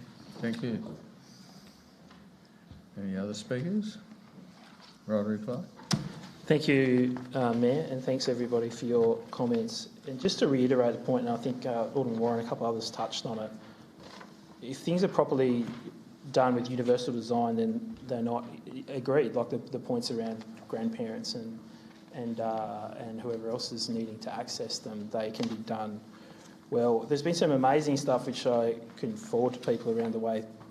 Universal design's been done to design things like libraries, where you don't even know you're in somewhere that's inclusively designed or universally inclusively designed. Obviously, there's a lot of different ways to describe this sort of stuff. It's really not about it being obvious. It's just about it being inclusive and people being able to use it for what it's intended. You know, no one is shut out of this process. But as we've all noted, we've talked about this when we bought that swing 2 years ago. We've talked about it in council meetings. We've circulated ideas. This has been on the radar of the GM for months. I've foreshadowed it in the rates news. We all knew it was coming, and we've all had a chance to talk about it. And yes, we should be leveraging our expertise, our committees, our strategies and policies, which are all right in this space. I just want to go back to my point about what I said about hand-wringing, though. This is Part B, and maybe I should have used the word can and not may, but this is based off basically a copy and paste of the dog park motion, which was about getting that presented so we can start doing things. Now, I'm not going to be so ambitious as to say build the Taj Mahal universally designed playground somewhere in Clarence and present it to us by July 1. That's ridiculous. But we do have to fire the starter's gun on this investment, and there are places where you can get off-the-shelf equipment that can either be replaced in places that have suitable toilets, etc., such as Simmons Park or such as Kangaroo Bay, and that can be done this year. I have no doubt about the fact, what are we in October? We can get that done, and I think that's. I would like to reiterate that is a priority for financial year 22-23, and that will be my expectation when we pass this motion, or if we pass this motion. I think that you can always drive a truck through any loophole we like, but this is our signal of intent that things change, and they change today. So I hope to have people's support. Thank you. So the motion is as presented by Alderman Edmonds. All those in favour? Carried unanimously. Thank you. Moving on to item 11.2, there's no business there, so I advise that Council intends to sit as a planning authority under the Land Use Planning and Approvals Act. The item there to deal with tonight, 11.3.1, is a development application at 16 Bridge Street, Richmond. Alderman Jones. Thanks, Mr Mayor. In accordance with notification circulated late today, and my apologies, I have an alternative motion that's been distributed to my colleagues. Do we have a seconder? Sit down. Thank you. Alderman Mulder, thank you. Thank you very much, Alderman Mulder. Don't sound so surprised. Thank you for the consideration. Thank you. Look, this is an interesting situation because it's the only planning item that's on the agenda this evening. Excuse me, I'll hand the chair over to Alderman. And what this motion is about is predominantly to do with Clause 7 of the planning scheme. And in that, the proposed development is zoned general residential under the scheme, and a tasting room hotel industry is a use prohibited in that zone. In other words, we have a tasting room at 16 Bridge Street, Richmond, which is actually in, or where this particular operation or use is going to be developed, is in a residential area, and it's zoned accordingly. And the basis of what Clause 7.4 is about is that it is a hotel industry use and a hospitality service which provides alcohol tasting to clientele, and the proposed use is more akin to a bar or hotel premises. In the officer's report, it says, and I quote, "The change of use is deemed to facilitate the public use of the historical building while conserving the historic building fabric and story, and therefore enables appreciation of the heritage place." So how are you able to utilise that sort of process? Because if it's in a residential area, then there is nothing stopping any other person who has historic buildings in other parts of the general residential area being able to submit to council for a hotel industry use and a hospitality service providing alcohol and other testing and the sale of alcohol to clientele to happen within any location within a historic precinct, within a residential area within the village of Richmond. And the basis of which the officers have basically put all their attention into the discretionary use, for council to exercise its discretion in relation to this, is in relation to Clause 7.4, and that is because of the nature that it's going to be in a historic building and it's going to be part and parcel of the conserving a historic building fabric, and enables people to go and enjoy a historic fabric or a historic place or heritage place. So why do we bend the rules here? First and foremost, we know it's a residential area and we know it's zoned general residential area, a general residential zone, and under the scheme, tasting room hotel industry is a use prohibited in the zone. And you can't, I believe, use that sort of extension of an old building, historic building, to be able to enable a hotel industry to operate within the area. The other aspect of this is that the officers have suggested the provision of a 5 on-site car parking spaces in lieu of the 6. Now, our planning scheme says it's 6, and the officers have suggested, well, let's use our discretion in relation to that. Now, there's going to be a difficulty with parking because of the very nature of where it's located within that residential zone.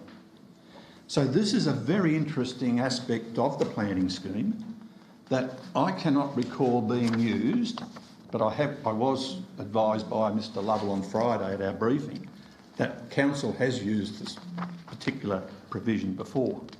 If it has, okay, there's going to be more of these. And in particular in Richmond, which Richmond is, by the very nature of this council putting so much of its advertising and I suppose its tourism aspect on Richmond as the crown in council's Clarence Council's sort of image. So look, we're going to open up a Pandora's box here. We're going to set a precedent where anybody can do what they want to. Thank you, Alderman James. Alderman Mulder. Thank you, Mr Mayor. I know the difficulties that this alternative motion faces, and I must say I did second it simply for the purpose of debate, because I think if someone's taken the time and trouble to bring such a matter before us, then I think it's worthy of the debate. I do take the concerns about the Heritage Code allowing a change of use that is otherwise prohibited in another scheme, and maybe if we were to be honest, we would perhaps change that whole area there into mixed use, so that we don't, so that people who buy residences in that area know that these things are going to be happening around them, even though on their initial blush of reading the planning scheme, they would feel quite assured that it couldn't happen there, but then of course, there it is. So, have we made a case that we could defend in the Planning Commission? Has Alderman James made it? Although I have much empathy with the idea of people who are having their amenity affected, that the hours of operation may be okay, but then, we're all assuming that the people living next door are 9 to 5 workers or retirees and not shift workers, so who are trying to sleep during that particular period of the day. So I do have a lot of empathy for the people who are living in the area, but I also do recognise that if you can't make a quid out of some of these heritage buildings, the cost of maintaining and keeping them up is another issue. And if we didn't allow these sorts of things to happen, then much of our heritage would crumble into the dust. And so I think this is a point. As I said, despite I have empathy with the representatives, I don't think that Alderman James has made a sufficient planning case, and therefore I will be obliged to vote against a motion that I seconded, Mr Mayor. Thank you. Alderman Ewington and then Alderman Warren. Yeah, look, I think the Alderman Mulder summed it up pretty clearly there. I mean, at the end of the day, why do people go to Richmond? They go to see historic buildings, and they go there to have a drink and have something to eat. And the point that Alderman Mulder made there at the end is probably the most critical one to me. Is the cost of maintaining these sorts of buildings, to leave them and preserve them for the whole community to enjoy for centuries to come, hopefully. They do have to be able to look at other alternative uses that might generate a little bit of income to help support that. And I think that this is a more than reasonable activity. I certainly can't see it being a nuisance to neighbours. Small groups, most likely walking there as well after visiting other sites in the town. I don't think that and at the end of the day, it comes down to what the planning scheme allows, and I think we all should realise now that no matter how much we might not like something, if it looks like it's an approved activity and it can be justified from a planning perspective, we should be supporting it. And I'd certainly certainly be foreshadowing that we go back to the officer's recommendation and approve this, because at the end of the day, I certainly do have empathy for the residents as well. But as in most of these situations, I think the fear of the unknown tends to be greater than the actual reality of what might happen, and I certainly think that would be the case in this situation. So I'd encourage my colleagues to vote against this motion and do what I believe is the right thing, which is approve it as per the officer's recommendations. Thank you, Alderman Warren. Thank you. I'm really torn on this one. I've been in touch with a couple of the neighbours, and yesterday I drove out to Richmond and saw the premises and had a good look at it from all angles.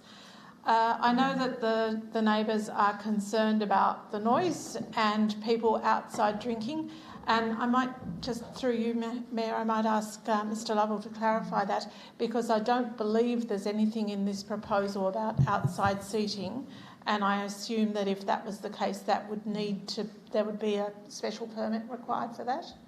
Mr Lovell. Mayor, no, there's no proposal for outside seating, and you're right, it would depart from the approved plan if a permit was issued. So yes, you'd expect to see a new application. So that gives me some comfort. I also noticed that directly opposite Blair Street is the reimagined Richmond Maze, I understand, with a huge parking area which is likely to attract buses and cars by the dozen. So I think that it's probably a furphy to say that this is not part of the business part of town. I think the business commercial activity has certainly stretched down to Blair Street. I see the use of this as a gin tasting room as not dissimilar to the current business of soap, although you wouldn't want to taste the soap, but it's small groups of people going in, trying, deciding which one to buy, and then departing, not staying on the premises, drinking, and so it's not like a bar or a hotel in that respect. It is a premises that sells things, and you're allowed to taste before you buy, try before you buy. So it's a beautiful building. The stables are just gorgeous, and so is the main house. And I do appreciate the argument that by changing the use, we do have the means to maintain those buildings and to open them up to a wider range of people. I also note that the access to the tasting room is on the opposite side from the neighbours, so there's a fairly solid sandstone building between the comings and goings and the neighbours. So I hope that provides some sort of buffer as well. So I'm afraid I can't support this motion. I feel that that perhaps the fears of the neighbours hopefully will not be justified. I hope that this will be a well-run, quiet business that will contribute to the neighbourhood. And so I'm afraid I can't support this. Alderman Blomley. Thank you, Mr Mayor. And Mr Mayor, the mover of this motion started by saying that the officer's recommendation was about bending the rules. I don't think that's the case at all. This is actually playing within the rules, the actual officer's recommendation. This is, as Alderman Warren says, a beautiful property. Bellevue House is up there as one of my favourite properties in Richmond. You know, it's alongside Prospect House and Belmont House. It really is a landmark. And the renovation that has occurred to the main residence over recent years is quite outstanding. Over the weekend, I too went through to have a look at the stables. And I remember them from when I first looked at the stables there in 2003. And the restorative work that has occurred there is quite impressive. Alderman Warren's quite right. It's quite extraordinary.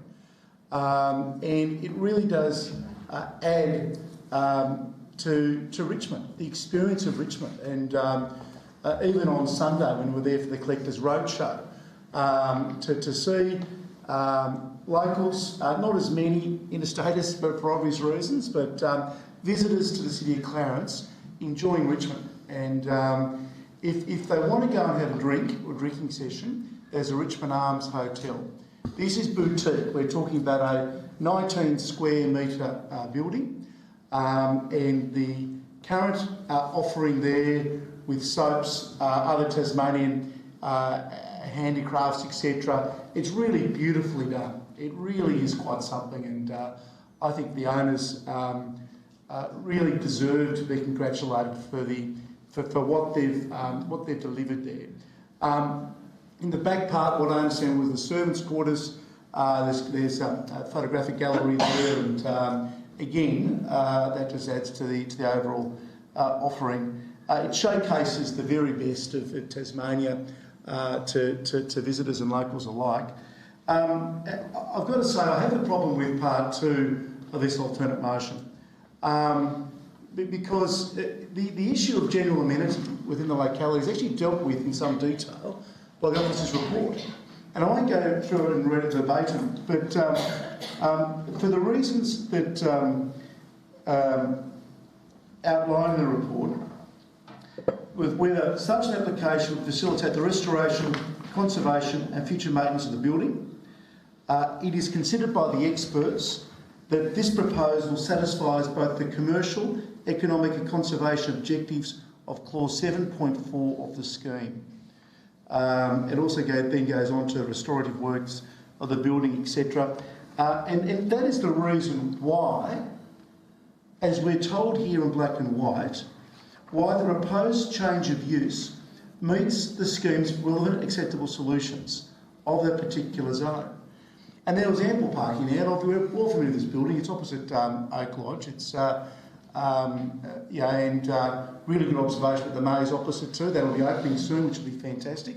Probably around about the 15th of December if I was a betting man, but it really will. This is an addition, a very welcome addition. It's boutique. It's showcasing the very best in Tasmania.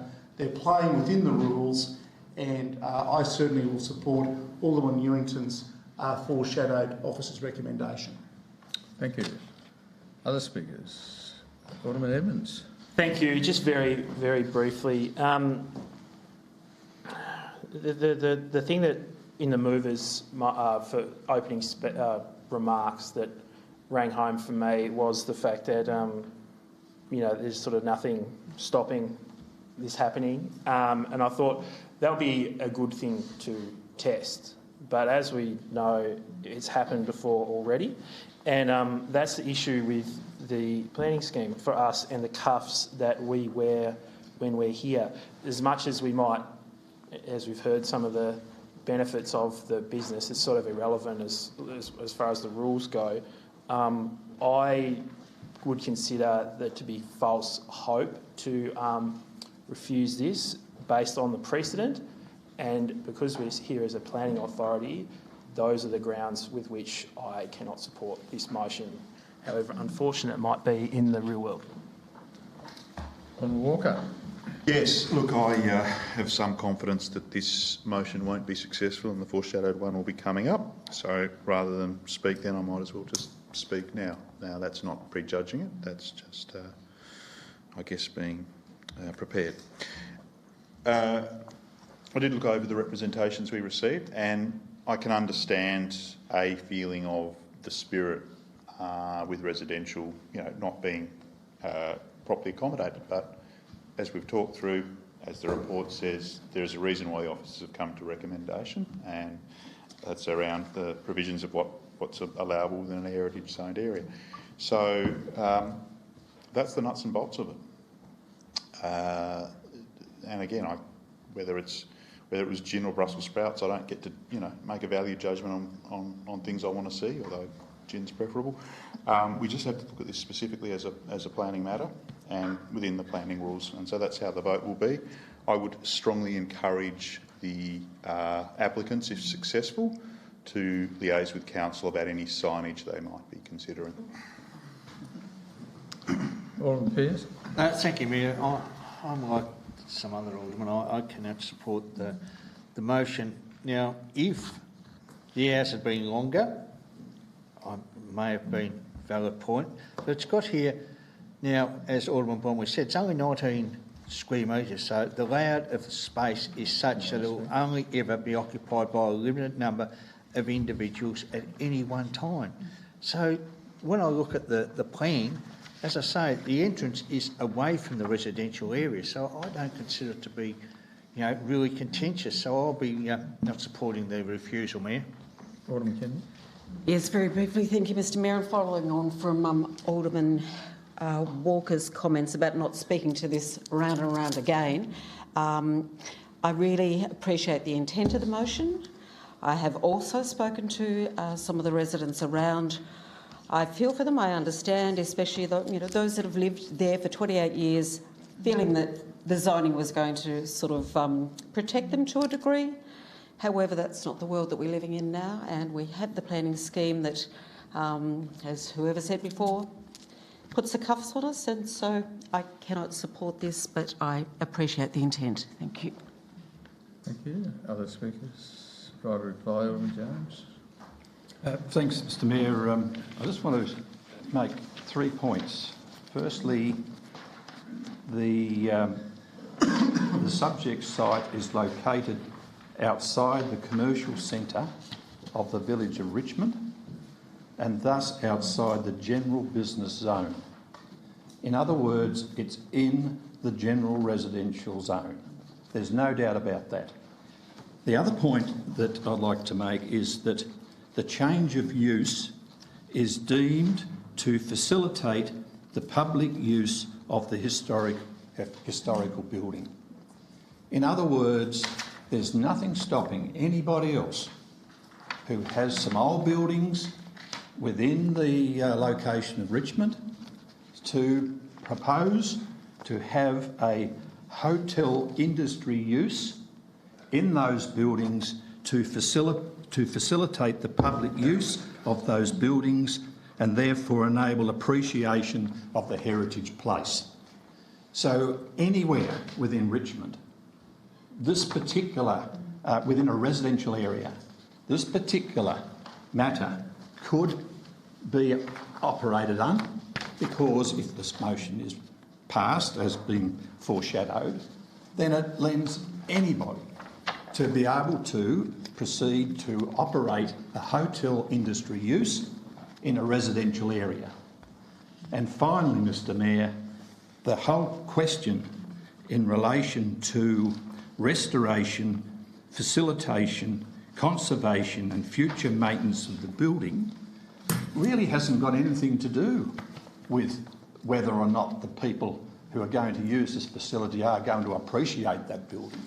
All they're going to do, in my view, is go there for a drink, tasting and buy the product, and therefore they are partaking in a hotel industry usage, which by the very nature of it being in a zone that is prohibited with respect to a tasting room hotel industry. So the motion before the Chair is the alternative motion from Alderman James. All those in favour? Sorry. Let the record show. I'll start again. I'll just put my hand up. All those in favour of Alderman James' refusal motion? Against? The motion is lost. Alderman Ewington, you have foreshadowed. Do I have a second for Alderman Blomley? Thank you. Alderman Ewington. Motion.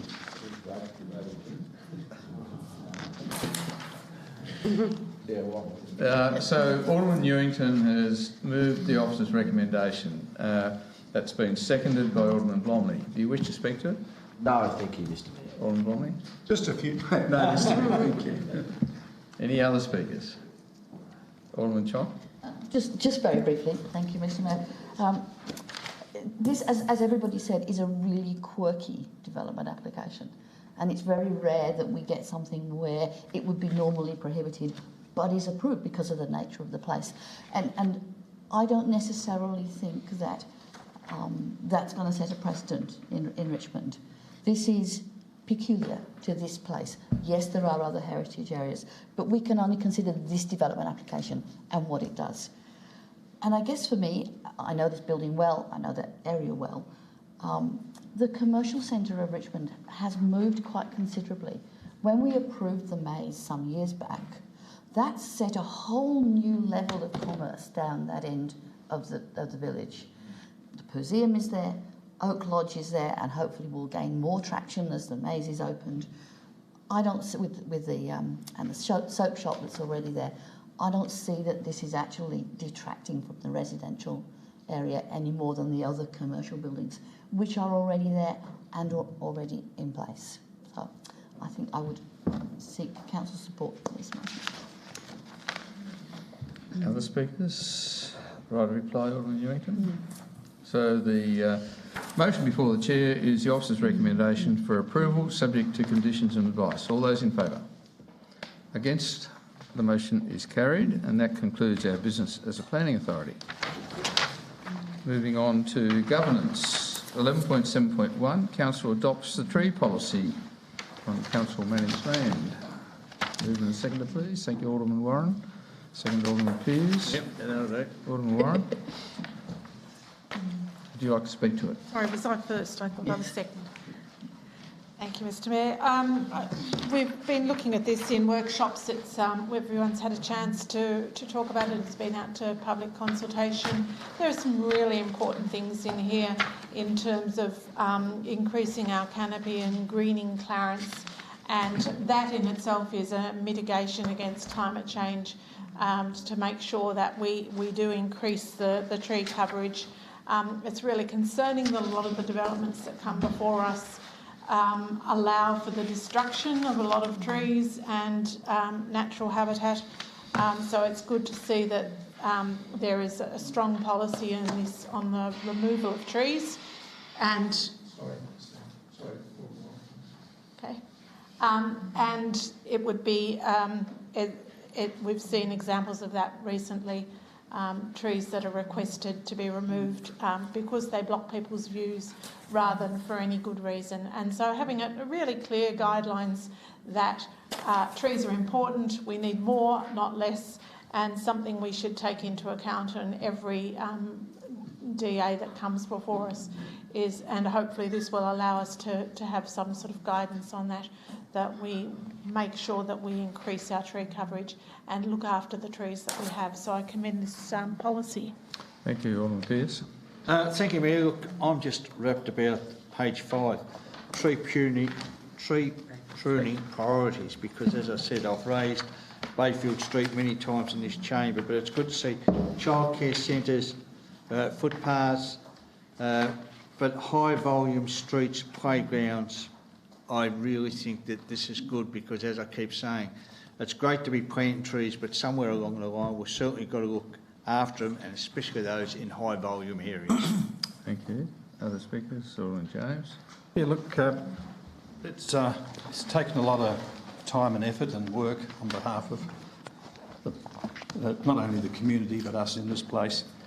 But it's interesting that on page 47 of the officer's report, 1.5, and Alderman Pearce mentioned in part the matter of prioritising tree pruning to mitigate risk, limit the removal of healthy trees and investigate acts of tree vandalism. Now, I've got no problems with the first part of that and the latter part, but in some instances though, we may have to rely upon a petition to come into this place, and under the terms and conditions of the Local Government Act, that may overrule the basis of our policy for very good reasons. And one of them may be the fact that not only are we trying to limit the removal of healthy trees, but there may be some healthy trees that in fact may constitute some danger to the community, and therefore it may need to take, if you want to read this to the letter, this particular policy, it may take a petition from concerned people who have very good reasons why council ought to consider the removal of that healthy tree because of the very nature of its nature and location on a council land, etc. So look, I think there is sort of wriggle room in here, but I just thought that over the years we've had a number of, and this is a change to our policy of course, and that's well and good, we need to do that from time to time, but the very nature of having a fallback position on a petition is a good thing in my opinion, because it may come to task that this council or a future council may decide to remove that healthy tree because there are certain problems and potential risk that may in fact cause some concern to residents, and the only way in which they could sort of overrule the arbiter's report as it's a healthy tree is for council to make a decision otherwise in the way of a petition. And we all know that a petition is a very, very important statutory process, and in certain circumstances the need for that may need to be considered by council and may be determined in the affirmative. So I'm just drawing that attention, that I think that the petition process is an important one, and there may be occasions in the future that the fact of the removal of a healthy tree may have to be determined by a petition, and that may be in the affirmative, and council can in fact determine to have that tree removed. Other speakers? Put the right to reply. Thank you. Thank you to my colleagues for their input. The point 1.5 says that Council will achieve the purpose of the tree policy by developing and implementing an urban forest strategy and precinct planting plans. So this is very much about increasing the number of trees, not focusing on ways of getting rid of ones that we already have. The precinct planting plan allows us to look at the most appropriate tree for the particular area. And I guess that's where we've had problems in the past, is that some of the trees that have been planted, particularly in suburban areas, have brought up the pavement, roots everywhere, forced people to walk on the streets. So we have had some issues there. So this is going forward with a positive view to getting the right trees in the right places, and I would encourage my colleagues to focus on the positive aspect of this policy, not the fact that it allows us to petition and remove trees.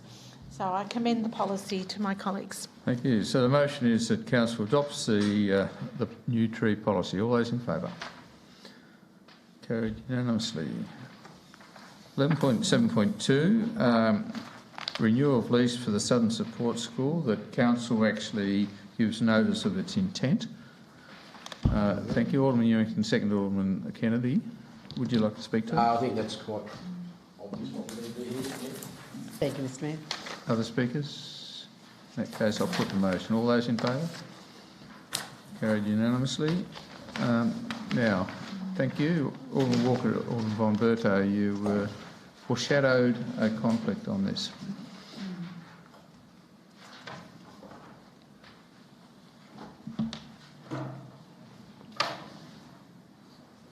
So the General Manager's recommending that we approve community support grants totalling $17,308. Thanks, Alderman Longley. Second, Alderman Pearce. Speakers?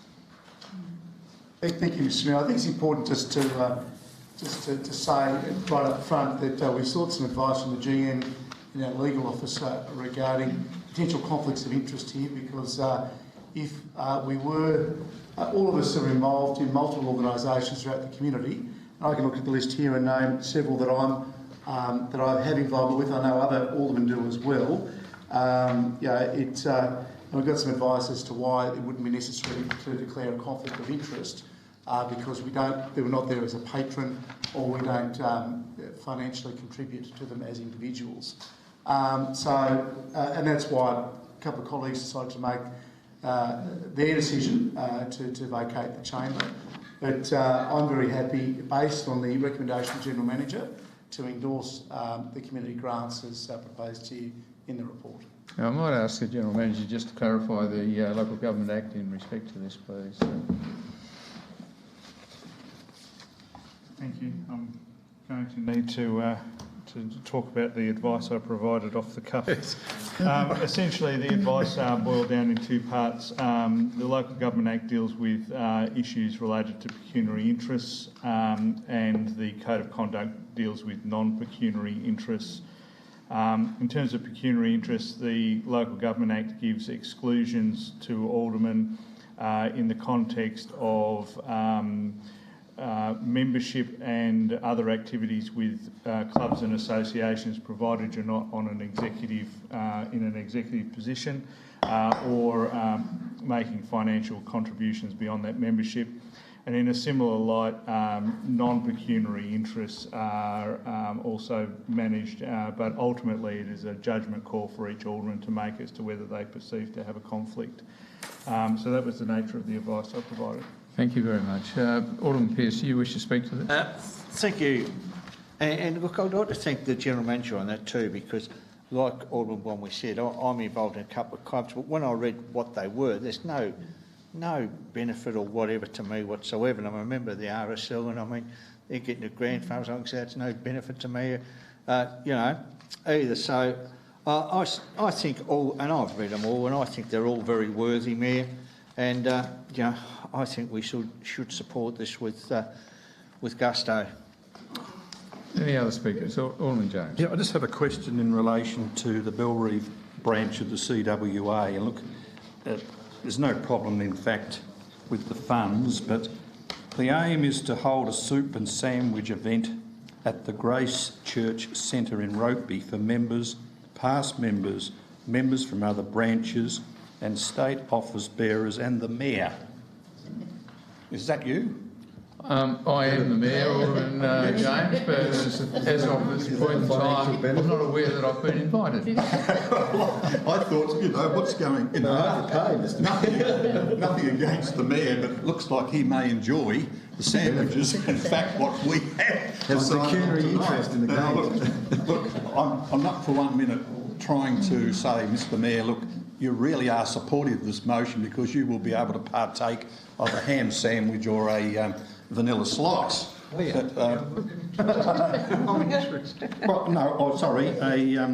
cup of chicken noodle soup, whatever. But at the end of the day, I just thought that having the Mayor's name there, that it really tends to say to the community, perhaps it might be nice to cross it out and just say that this will be for past members and friends. It just doesn't look the part. Thank you for drawing that to my attention. Any other speakers? In that case, I'll put the motion. All those in favour? And that's carried unanimously. Could we recall the two aldermen, please?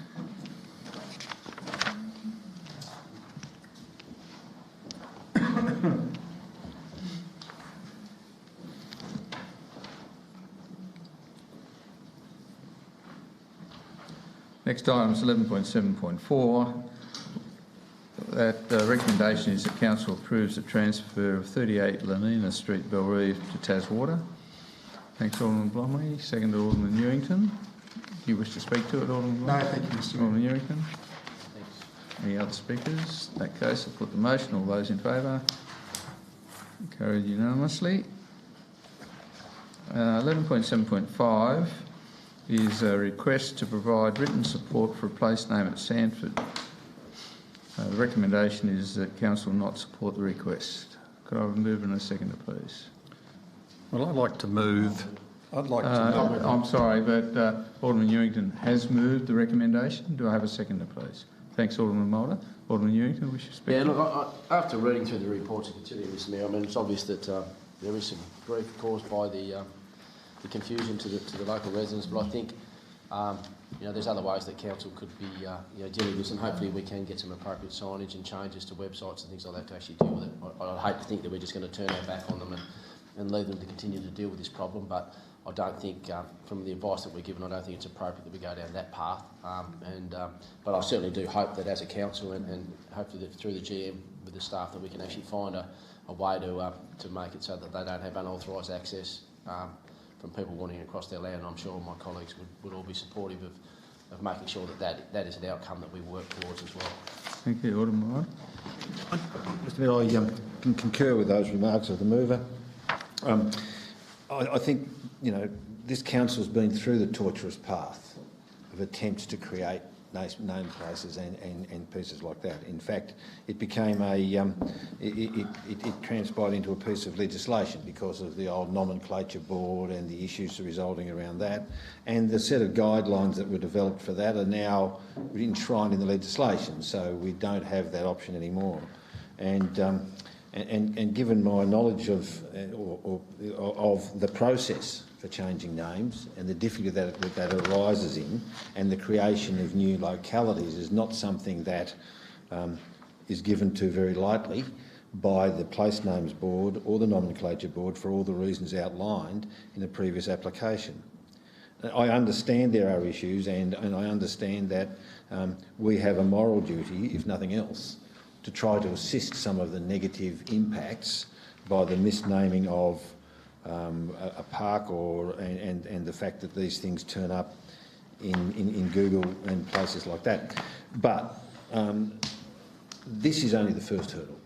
We are only making recommendations one way or the other. The decision is made by the Place Names Board, and that board will apply its criteria, and it would be somewhat contorted of us to try to make up a recommendation that we know will actually fly in the face of what the process that the Place Names Board have taken to this, one that is enshrined in statute and in the guidelines. And having said that, I wouldn't. I'm obviously supporting this motion because I believe that the Place Names Board would not look at this favourably, but at the same time I think we have that moral obligation to try to deal with some of the impacts of the misnamings that's occurring in some of these sites. Other speakers? Alderman James. Yeah, look, I won't be supporting this motion, and for the two reasons that, and they have in their correspondence made a number of approaches to council officers and discussed many aspects of this.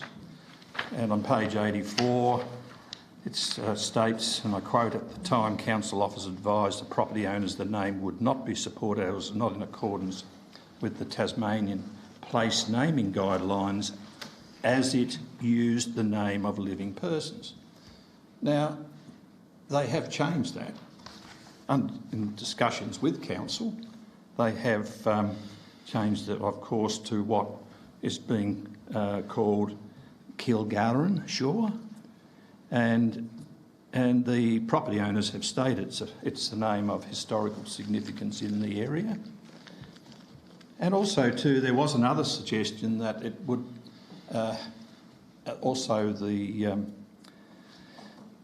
Tasmanian place naming guidelines would not support a business name in that sense. So again, that was deleted and so on. The simple fact of the matter is this council can provide written support. It has done it in the past, and it can also do it again here.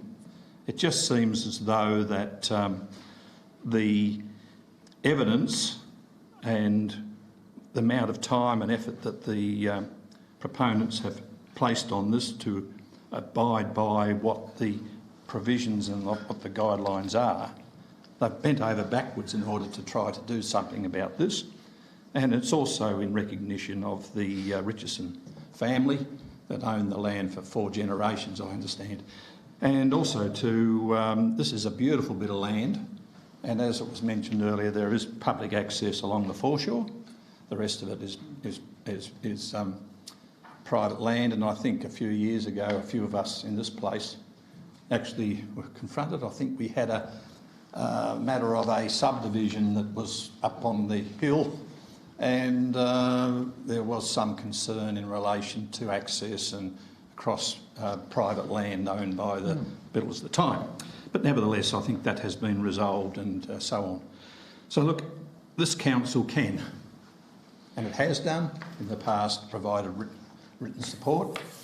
It seems as though this recommendation, and I was about to get up, Mr Mayor, and move that we support it, but then again the mover and the seconder jumped ahead of me as to whether or not I would have been able to get a seconder at this late stage, but I may have asked for it to be referred to a workshop or some other consideration in relation to this, because I think we ought to be able to at least consider before we basically shut the doors or say no to this particular matter, when in fact it's got a lot of merit. The family has done a lot in this community by looking after the property and allowing access, etc., and they've signposted it in many circumstances. And they're there for the long haul. They've got a nature area within the place. They are very conscious of the shoreline and also the natural habitat. I've actually sat on the porch of that house about 10 years ago when we were talking about this, Mr Mayor, as you recall. So look, I think, anyway, for what it's worth, I will not be supporting this. I think we could have done a better job, at least give it further consideration, and therefore I will not be supporting the recommendation. Thank you. Other speakers? Right. Alderman Walker. Yes, look, I appreciate the deputation we received today, the email also.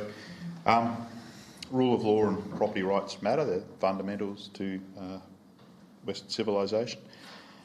And there are obviously problems in both of these regards that the property owners are experiencing, and I think that's, to say the least, unfortunate. However, there are reasons set out in the report as to why the name change shouldn't be supported.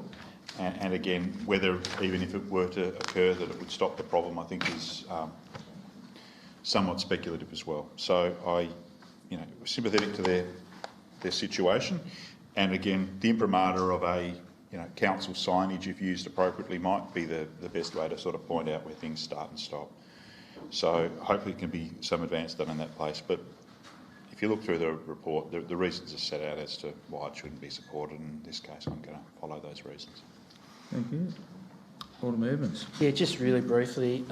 It's a shocker of a situation, and I feel like there's sort of the reins that can be pulled, none of it particularly great around trying to solve the problems laid out with the deputation.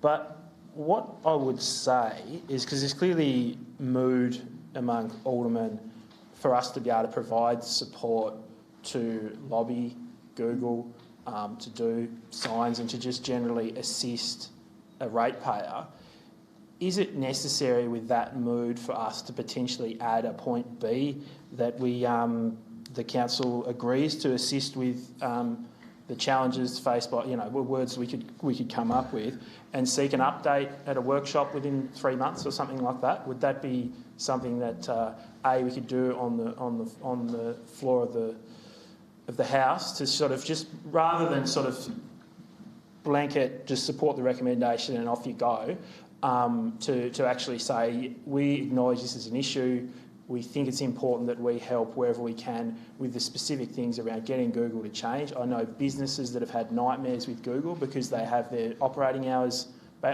guessed by the company, and then their business suffers, their operating days, etc., because it's where everyone goes for their information. So if that's a challenge specifically faced, I think we could at least be doing, we talk about letters of support for that, and to investigate, like we have with other signage challenges recently, what we can do to assist on that front too. Because as it sort of spelled out in the report, does the name change solve the problem? No. But I think we owe it to people as alleged problem solvers to get our hands a bit more dirty than to just sort of accept the recommendation and move on.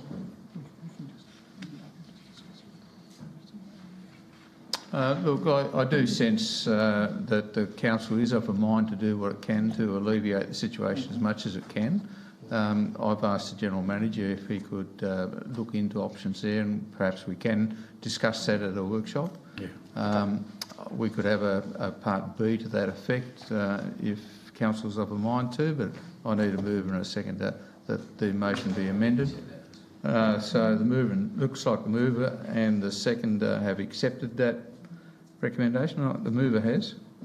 Yes, I second it. Yeah. So, look, there's consensus, it seems, that we have a part B, which requests the General Manager to investigate options to assist alleviate the problems and report to a workshop. And maybe including specifically the Google and the signage and the report. There's a procedure. I think there only needs to be one question before the chair, and you've just put a second one. In terms of we are debating a motion at the moment. Look. And you've called for a motion, and you've called for a seconder, and now we're starting to talk about it. I think it's appropriate. What I've that done, motion occur after this one is voted. What's happened here, procedurally, is that Alderman Edmonds has asked whether it's possible to amend the motion. The mover and the seconder have agreed. I was wondering how I got to be seconder. You did. So procedurally, it's quite clear. Thank you. Yes, Mr. Mayor. I withdraw. And the words are that we request the General Manager to investigate ways to help alleviate the situation and report to a workshop. Right. Are you comfortable with it? Yes. In terms of getting the words? Yep. They're all recorded, Mayor. Thank you. Yes. Okay. Are there any other speakers? Only that I'd like to commend Alderman Edmonds for actually adding that, because I was actually looking at 2.6, which actually suggests that we are going to be doing something moving in that direction. So I think this is a very good outcome. Thank you.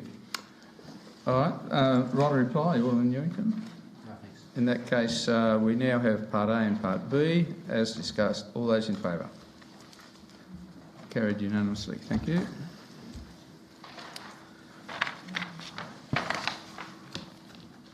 Okay, item 7.6 is a proposal, a recommendation actually, that we amend council meeting procedures to adopt a new layout. Thank you, Alderman Edmonds. Do I have a seconder? Thanks, Alderman Kennedy. You wish to speak to it? If I could just briefly, I think that what can give us comfort, so to speak, is that this is a trial period of 6 months.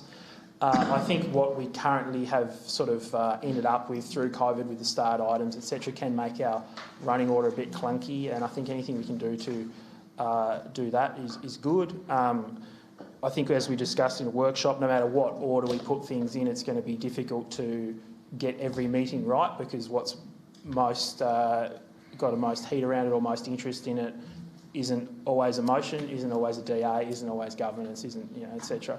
So I think that's good, and I'll just repeat what I've said previously on that, is that potentially there is scope for us to think a little bit more on our feet if we have a gallery full of people who are here for a governance item that's 11.9, then perhaps we could think about the fact that we are spending all night for these people to wait for decisions on that. But, I can sort of see both sides of the coin there. So why not give it a try, and we'll review it after 6 months. And I also appreciate that some effort went into actually trying to figure out what might work best, and I appreciate that as well. Thank you, Alderman Kennedy. Only just to add that, underlining the word trial, I think that the intent again behind this is to, and it was driven by a number of us, is to try and make it a lot easier on those people that come into the gallery that can be sitting around to all hours waiting to hear their topic discussed. So I think if there is some flexibility there, it makes it a lot easier for those people that might have driven a long way to come and sit to listen to us talk about things for hours and hours and hours that doesn't relate to what they're here for. Thank you. Other speakers? Thank you, Mr. Mayor. I will just point out that, and I'm not speaking against the motion, because I think it's quite sound for the reasons outlined, but there is it is available to Alderman now to bring items forward. It's a procedural motion at the start of the meeting, so anyone can do that at any time. It's been attempted tonight. Attempted this evening. Sometimes they get up, sometimes they don't. But what would give me more comfort here, Mr. Mayor, is we talk about a 6-month trial, is before the conclusion of the 6-month period, which would be April next year, it comes to a workshop. We then consider to look at the pros and cons, how well it's worked, etc. And then obviously bring a motion here, April, May next year, that then sets sort of the course for the agenda for the balance of this term. I also think, Mr. Mayor, it's probably timely to expand what we're doing to also look at meeting regulations. We had a motion this evening, Mr. Mayor, that was voted down 11-1. And the time that it took in this chamber to debate that motion was never going to get up. And I have no issue with the democratic process running its course. But the idea of seconding motions for the sake of debate when they're not going to go anywhere, I think I have a fundamental problem with. And just point out that in the other two levels of government, Mr Mayor, the seconder of a motion supports that motion. That's what they're saying. They're supportive of that position.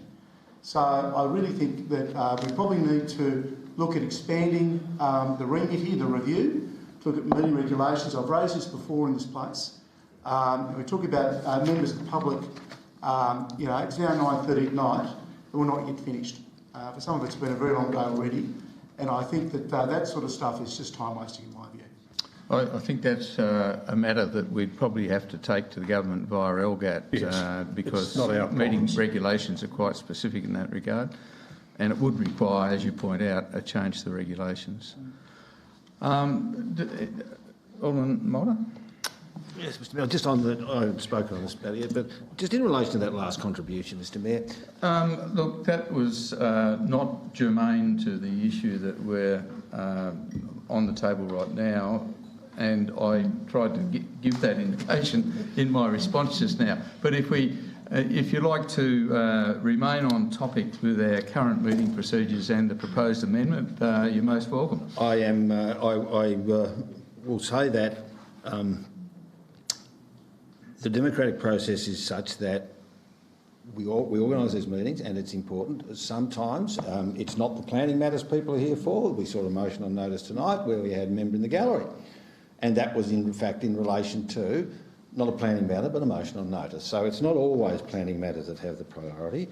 I'm willing to try this because it's not really a thing. As for seconding motions, I might say that we are not to pre-commit, particularly on planning matters. Correct. So by seconding a motion, we are not pre-committing to that motion.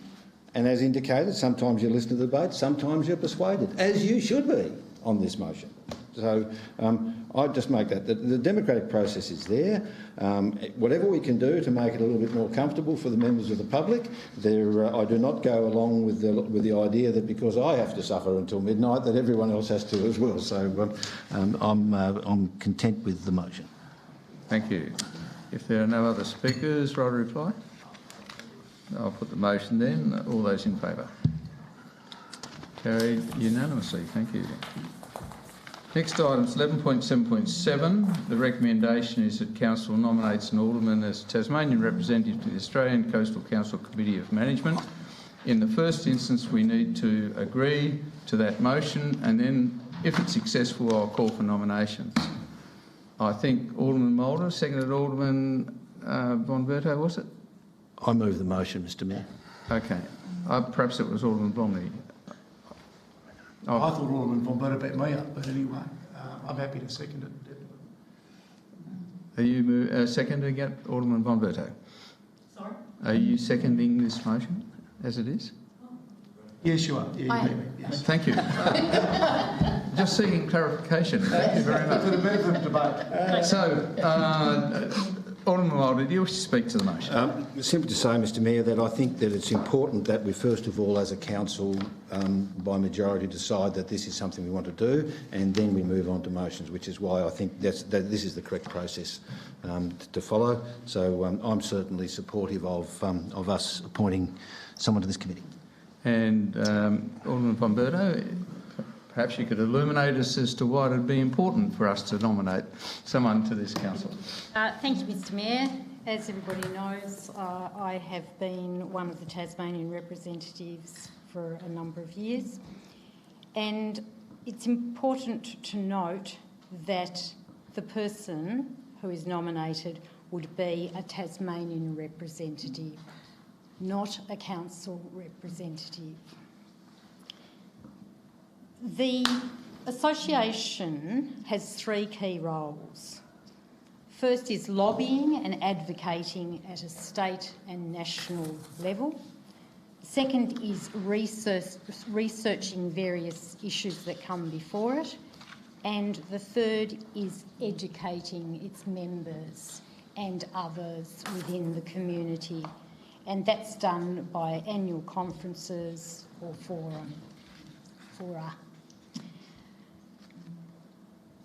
The aspect of how it relates to our council, I believe, is through the variety of issues that are dealt with that relate to our strategic plan, our strategic goals, and when they are completed, our 7 strategies.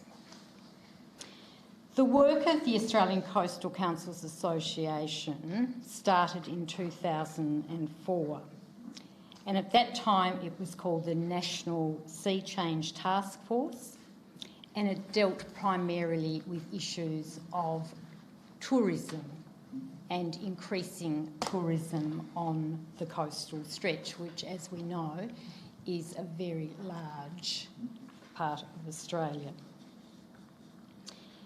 It changed its name in 2015 to become the Australian Coastal Councils Association. And that is because it started to look at major issues related to the coast.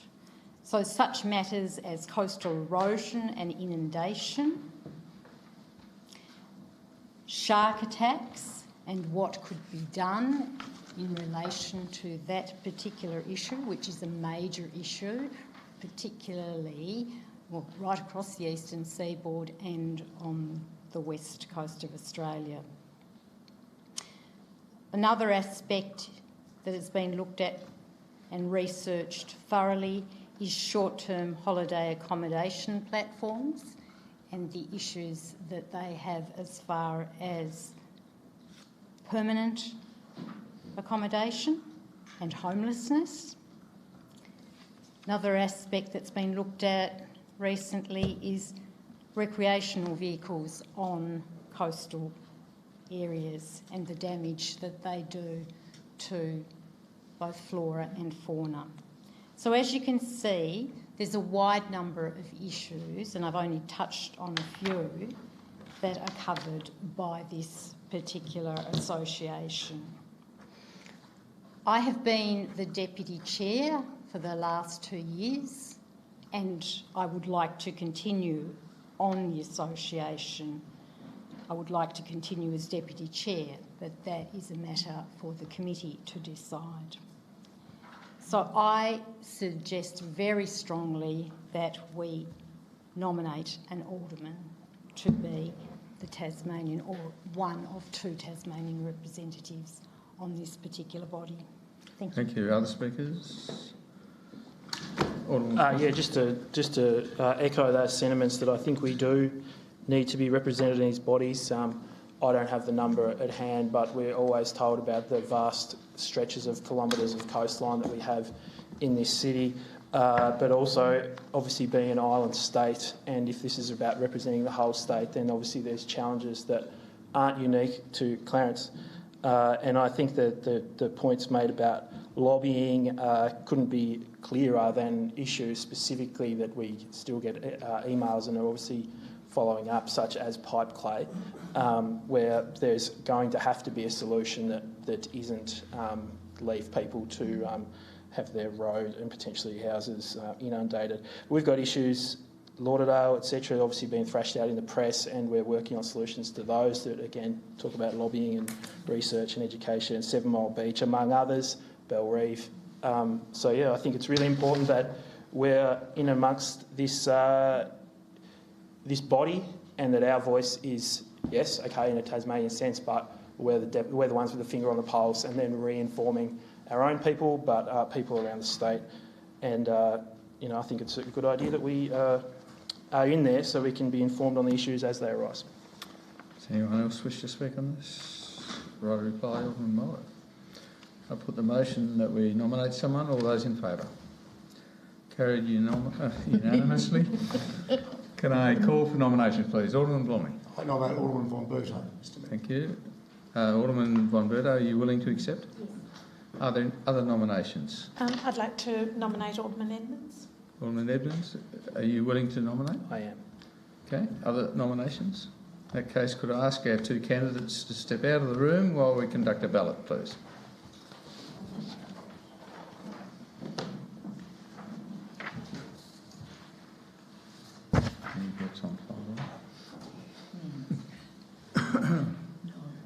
Oh, thank you. Do you remember how to do this? It's been a long time. Is it a 1? Is it a cross? Is it a tick? Just mark against the name of your choice.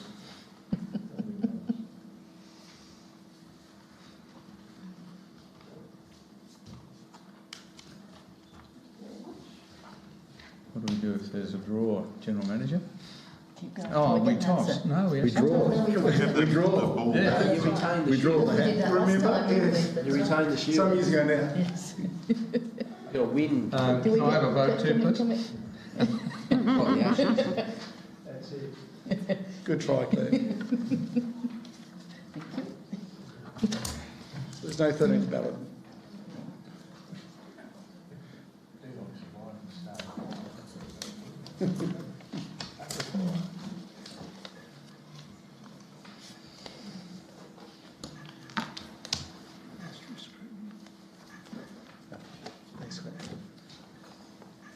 Can I call on a volunteer or volunteers to scrutineer? I'm happy to scrutineer. We've got 2 scrutineers. Yes, I'll go up. No, well, we don't need 3. We've got 2. Oh, you've got already 2, sorry. I thought he's... 2 scrutineers are scrutineers. Sorry, I didn't see that. I didn't. Here we go. I have to check.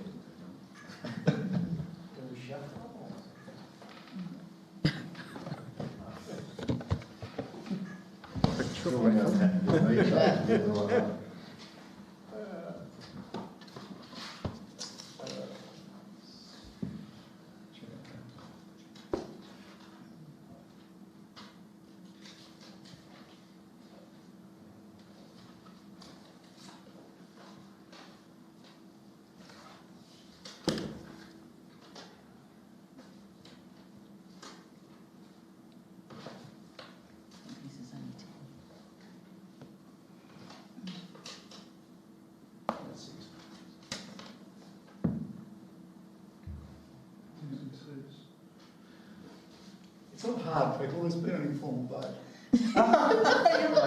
That is a democratic, it's not compulsory. No, so I'm sorry, that's not important. The number one No, it's not indicated their important. preference. I'm happy to allow that one. We'll mould it. Don't do it again.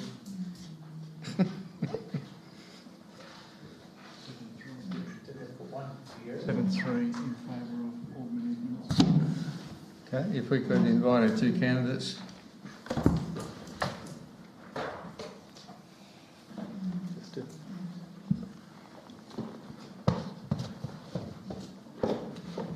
I announce that Autumn Edmonds has been elected, so congratulations. Thanks very much. Moving on to item 12, Autumn's question time. There's nothing at 12.1, 12.2. 12.3, answers to questions without notice at previous council meeting, take as read. And questions without notice, starting with Alderman Warren. Nothing from me, thank you. Alderman James. Yes, 2 questions. First is in relation to the deplorable state of the roads in 7 Mile Beach, in particular Surf Road and a couple of the other roads around Lewis, etc. My question through you, Mr Mayor, is to the Deputy Manager of Asset Management. And my question is, has there been any consideration as to undertake some emergency roadworks in relation to Surf Road in particular and a couple of these other areas, because the state of the road, particularly Surf, and I was down there a week ago, and it was just a massive of potholes. It was just so untidy. So through you, Mr Mayor, as the Deputy Manager, be able to advise of any immediate roadworks that are going to be undertaken with respect to that road, and there's a couple of the others in 7 Mile Beach. Ms Moore. Through you, Mayor, I'd have to take that one on notice. Sorry. Okay, thank you. My Second question is through you, Mr Mayor, to Mr Lovell in his capacity as Manager of Planning. Mr Lovell, this council approved a structure plan for 7 Mile Beach in its last budget session for the 21-22 financial year.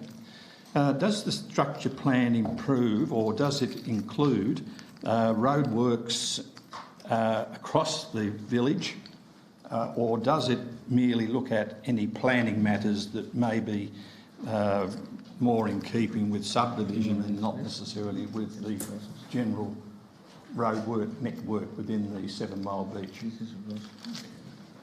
Through you, Mr Mayor, the plan the tender hasn't, the expression of interest hasn't gone out yet, but it's not far away.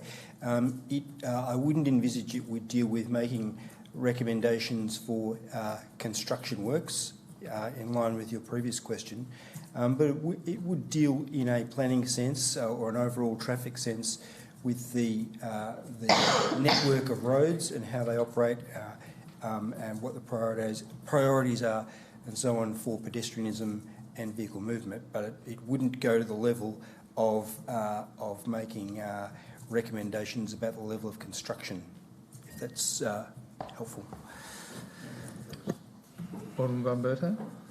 Thank you, Mr Mayor. I have 2 questions. The first one was, why was strategy 4.5 of goal 4 an environmentally responsible city within the draft 2020-30 City of Clarence strategic plan, which was approved to go out to public consultation at the council meeting of the 14th of December 20, removed from the final version of the strategic plan adopted by council on the 19th of April 21. This strategy, inter alia, focused on acknowledging and responding to the impacts of climate change by continuing to work with all levels of government to meet national climate change objectives as agreed to following the 21st Conference of Parties, COP21 Paris. It was included in Council's Strategic Plan 2016-2026. General Manager. Thank you, Mayor. The answer to that question is from the initial consultation to the final approval, we went through a process of simplification of a number of terms, and the reference to climate change was one of those terms. It's now included at 4.5 as the undertaking to develop an environmental sustainability strategy, and in that regard it covers not only climate change but a number of other environmental priorities, so it takes a much broader footprint. Following on from that, could all aldermen be apprised of the scoping document for the environmental sustainability strategy, which is to be one of the 7 strategies that sit under Council's 2021-31 strategic plan, and particularly in relation to what reference there will be to climate change adaptation and mitigation measures to be undertaken by Council? Through you, Mayor. That scoping document is the only one that's outstanding, as I recall. I've been advised that it is almost finalised, and I should be in a position to provide that to aldermen within the coming couple of weeks, and that will address those half dozen areas that I broadly referred to before, including climate change. Alderman Evans. Yeah, just the one for me tonight, and I'm more than happy for it to be put on notice, considering we've got people deputising. But a few years ago we spoke about, we were doing a survey on rubbish in Clarence. I would just like, and it can be in the next agenda paper, an update on if that is still something that's happening, or if we cut it in COVID, which I don't remember if we did, or its status going forward.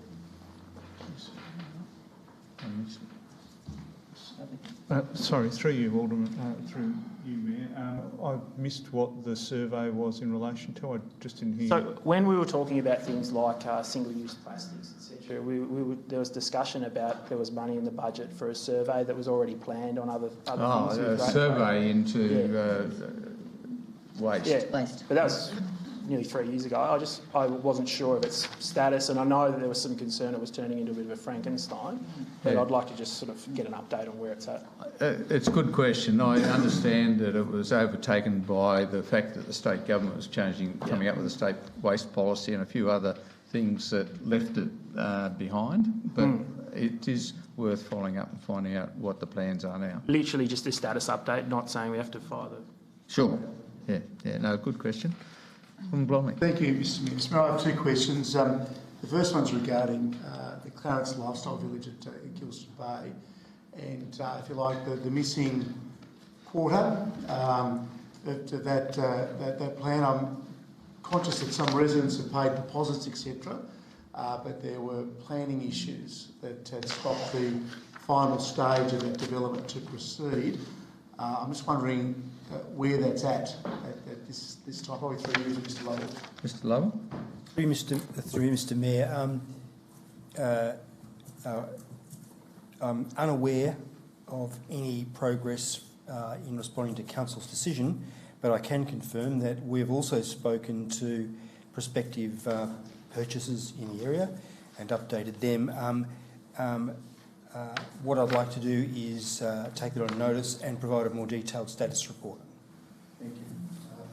My second question, Mr Mayor, regards law and order in our city. And last Thursday, I'm aware a 15-year-old lad was violently attacked, an unprovoked attack in the bus mall during daylight hours. I think it was about 2:30 in the afternoon. I'm also aware over the weekend, Corpus Christi Catholic Church had their windows smashed. So if the missing feet of Jesus wasn't bad enough, the windows are now being destroyed. So my question, Mr Mayor, is probably one regarding our liaison with the local Eastern District as to resourcing levels. And I am repeatedly, as I'm sure we all are, getting feedback from Eastlands, from the Bush Mall, and around what is the CBD of our city. So I'm just wondering if there's been a liaison with the Eastern District Command as to resourcing levels, because at the moment it's pretty evident that current levels aren't achieving what they're meant to be achieving. So what sort of liaison actually does occur with Commander Berry, etc.? Through you, Mayor. The Eastern District Command, Inspector Berry and I speak periodically, usually on an issues basis, or to inform each other of particular things that might be going on within the city. But in the context of a broader response to crime and prevention, we haven't had any particular conversations about that for some time. So I can take that on notice and provide a more detailed response after I've consulted with Inspector Berry. Thank you. Ron Pearce. Thank you, Mayor.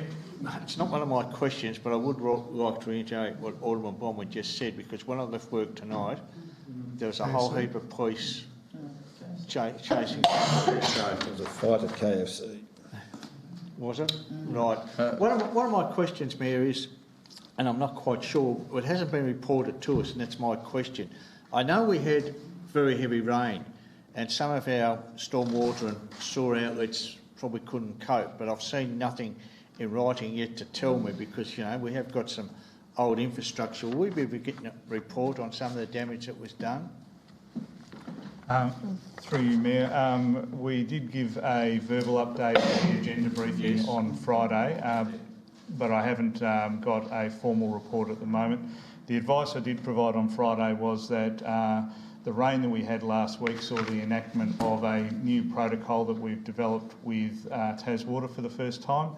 That worked well, but we're now in the process of providing an analysis on how that went and any issues that emerged.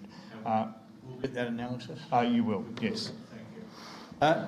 Second thing is, Mayor, we used to have a bus trip, and before everybody laughs, we used to do it around budget time. And one of the things that does annoy me a bit since that's gone on, I'm asking you, Mayor, can we, if the Alderman wanted, can we reintroduce it? Because we're getting things that we've never had before. Footpaths here, roads here. We certainly can, Alderman Pearce, and I'll canvass support for it. Thank you, Mayor.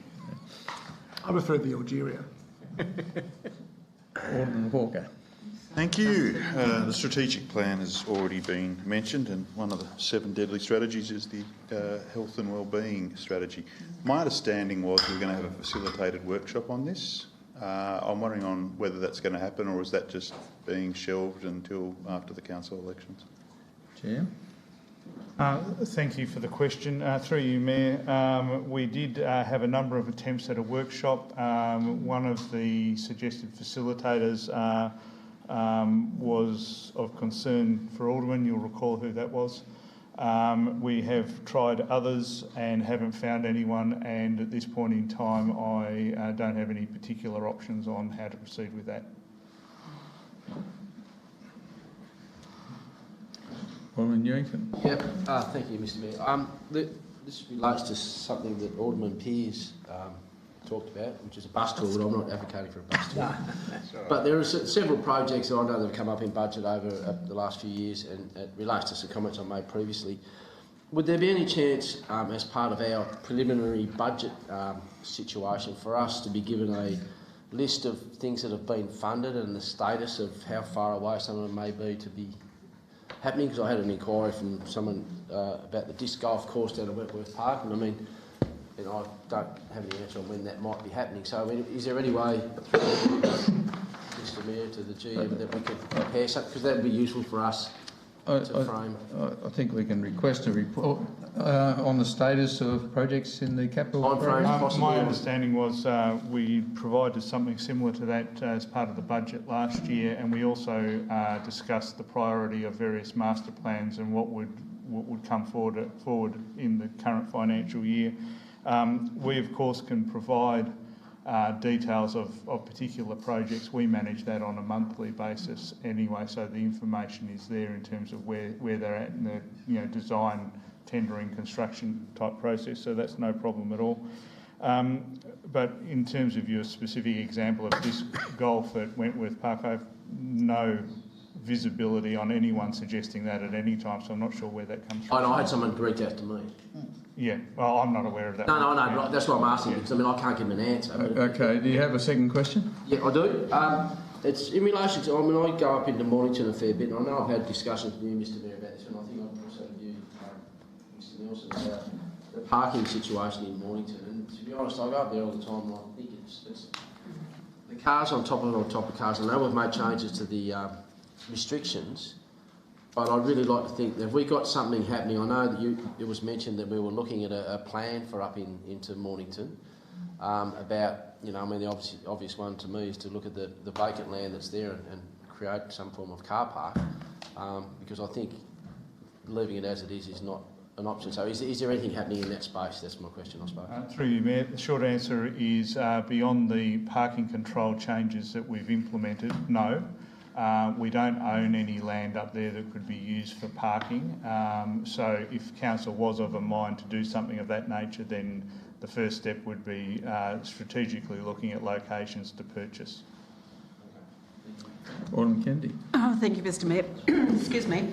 Both my questions have sort of been touched on already. And just following on from Alderman Blomley, Alderman Pearce, and I know this is something Alderman Mulder has been talking about a long time, but tonight a number of us will have seen what was actually happening at KFC. It was probably one of the most alarming child being beaten that I've witnessed it was just pretty horrendous. And my question is simply, is there anything more that we can do? Because it was very alarming to see, and the number of police were there still didn't seem to be able to actually diffuse it. And they're so close at hand, it was really quite alarming to see. So I'm not really expecting too much of an answer for that, because it's... Through you, Mayor, I can give you something of an answer, but it's probably not going to help a lot, if I can maybe phrase it that way. One of the things that we've looked at and considered in the past are things like more CCTV cameras.